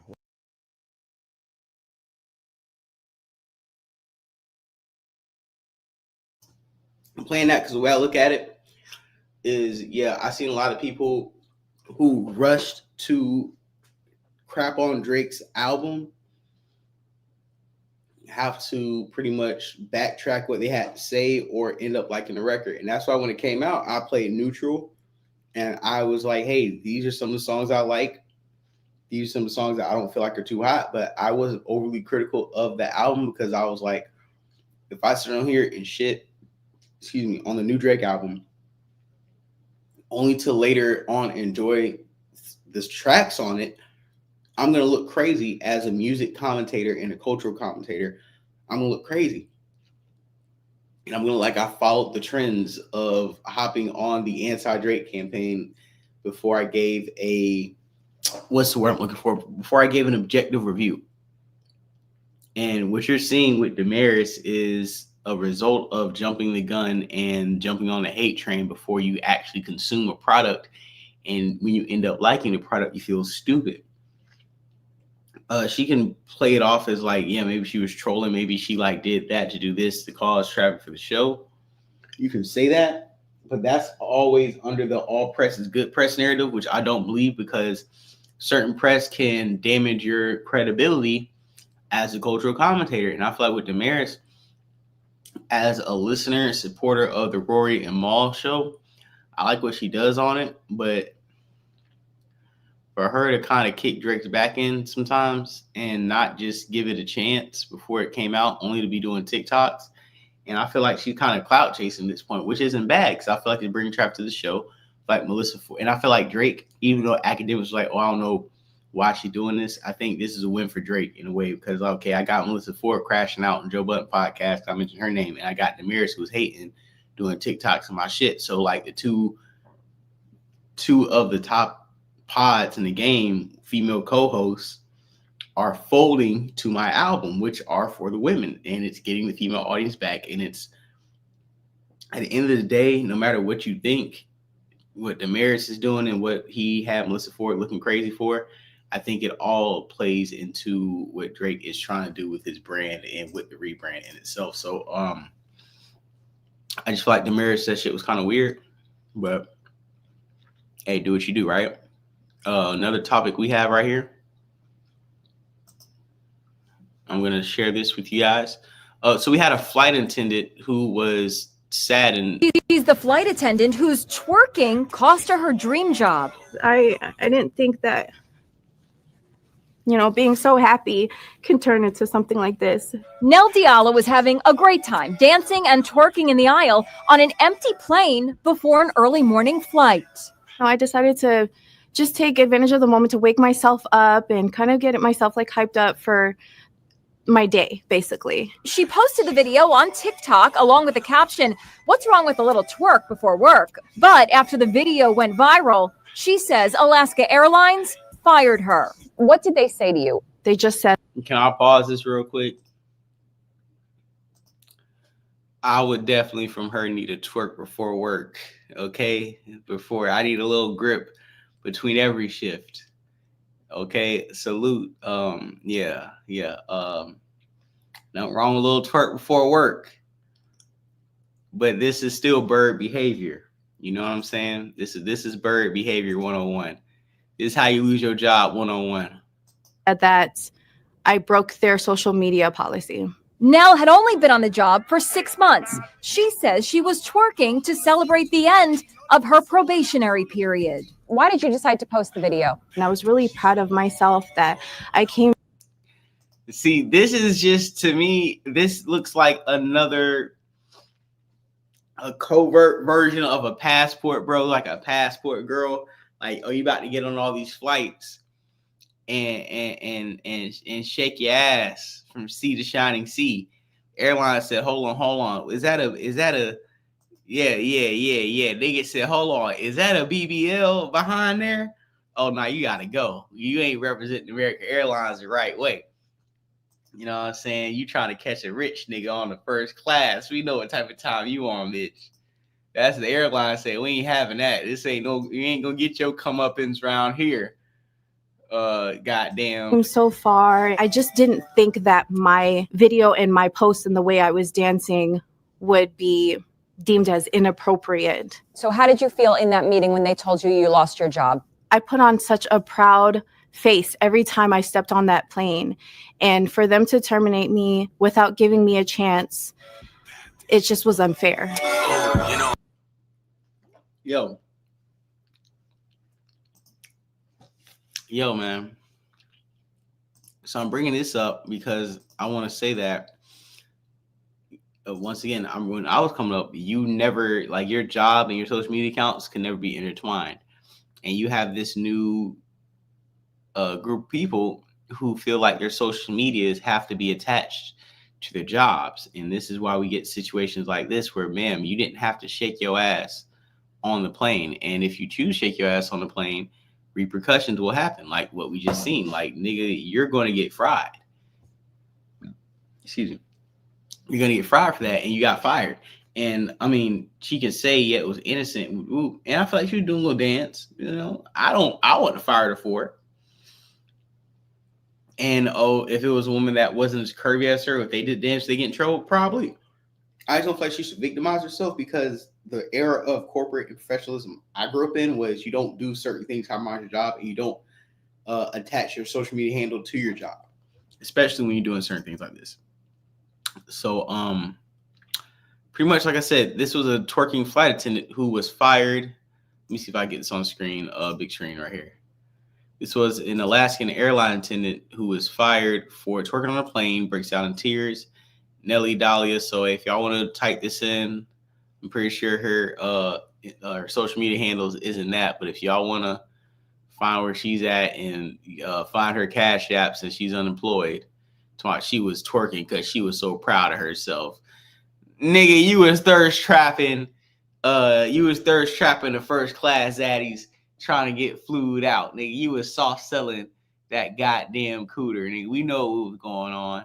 I was really proud of myself. I came so far. I just didn't think that my video and my post the way I was dancing would be deemed as inappropriate.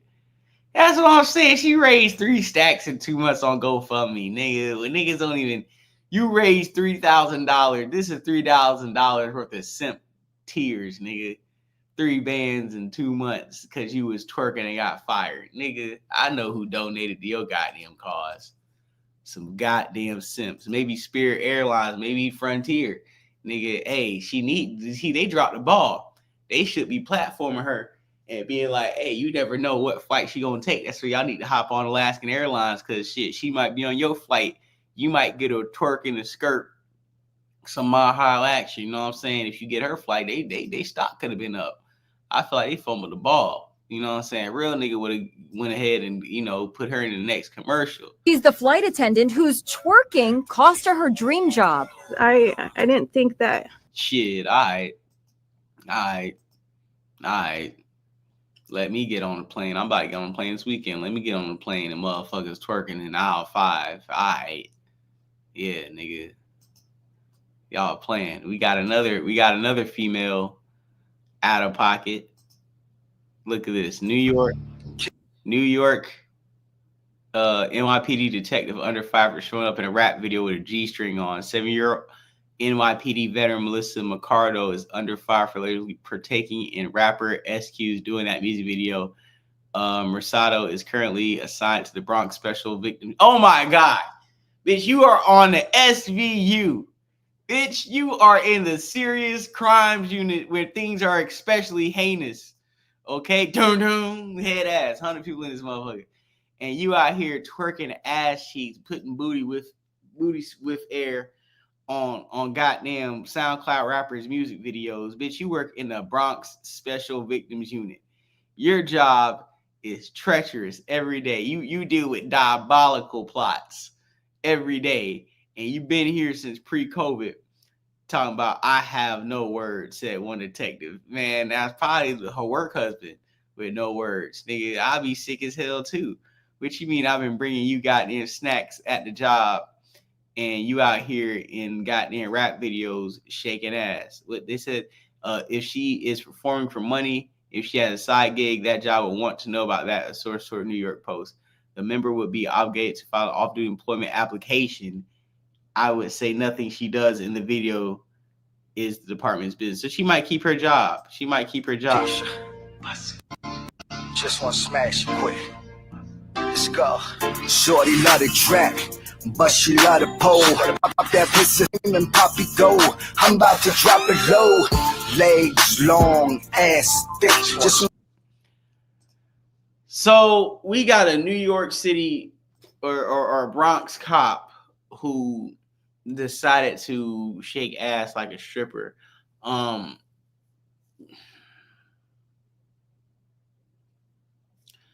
I think the reason why I showed those 2 clips is because of the internet culture and because of Instagram culture and because of BBL, IG culture. We have people who are literally trying to intertwine their professional careers with their off-the-clock aspirations. And do I think both women should lose their jobs because of what they're doing? The reason why I say yes, because if you had men trying to shoot their like rap videos or like throwing up gang signs or showing just unbecoming work professional behavior, they would be relieved of their jobs. So I feel like if these women end up losing their jobs because they don't want to pick a lane, they got one foot in my profession and the other foot in thoughtin', you deserve for your company to make the decision for you because you're doing these things without permission from the company, and that can put a black stain on the company because literally you're going viral, not for Bronx SVU cracking a case of like child predators in your unit. No, you too busy shaking ass in a rap video. So clearly your head ain't where it need to be. Well, old girl, she you're supposed to be, passing out goddamn sodas and coffee and goddamn crackers and making sure we got the whole mask just in case the plane go down. You see these planes doing backflips, landing upside down and crashing. What the hell is you twerking for? Airlines, we need to be at an all-time high of alertness, and you out here twerking. What's the job? And lastly, we do it for full circle. Jasmine Crockett, you supposed to be putting in tangible policies for Black Americans and people of color, and just the people who can't speak or fight for themselves in Congress, and you too busy drinking red Kool-Aid, saying Trump is Putin's hoe, cussing out Marjorie Green Taylor, and doing the Kendrick slide, Super Bowl slide in your office. We should be working. See, the problem is we don't need social media to usurp what you do as a professional and as a job, because you have very serious jobs. All 3 women respectfully had very serious jobs we should take lightly. One's in Congress, one's a flight attendant, and the other is a SVU unit officer. And all 3 of y'all on the clock decided to stop working, go live on whatever respective app, TikTok or IG, twerk, do a skit, or get butt ass and act like in cosplay a stripper.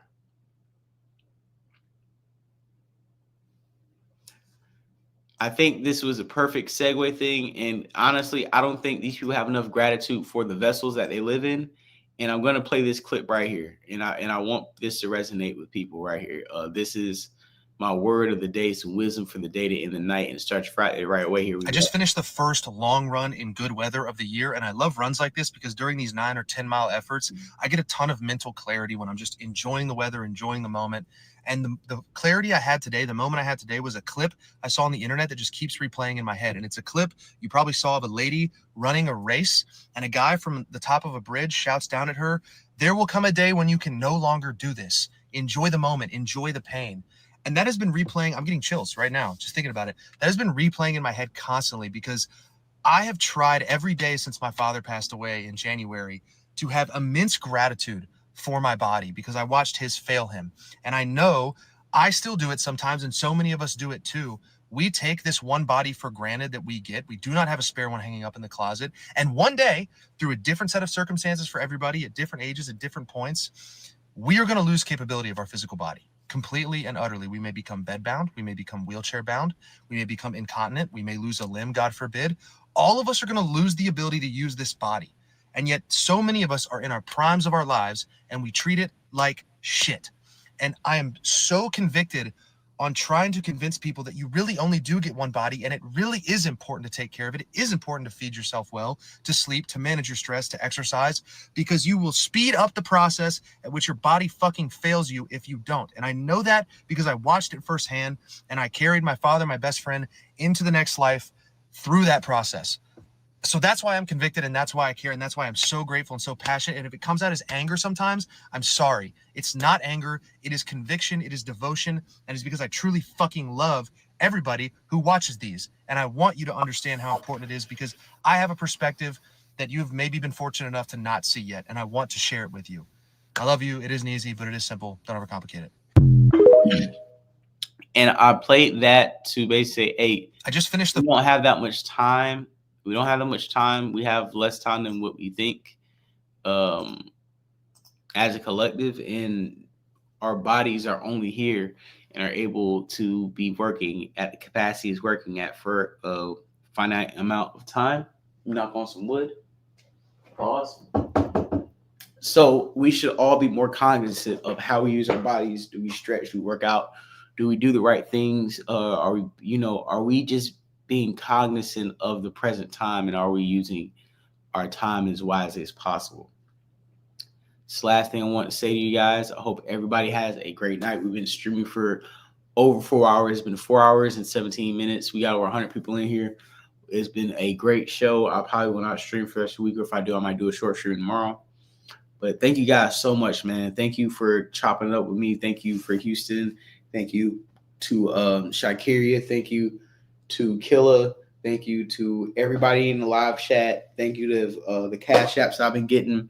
I've been getting like a dub cash app from like same person. I appreciate you. Whatever you can, send it to me. So help me support the show. The views have been going up. And last thing I want to say, since we've been going live, I got over 6,000 views. Just on YouTube alone. Half those views have came in the last 48 hours. Like, we've really been crushing it. We've been dropping clips again.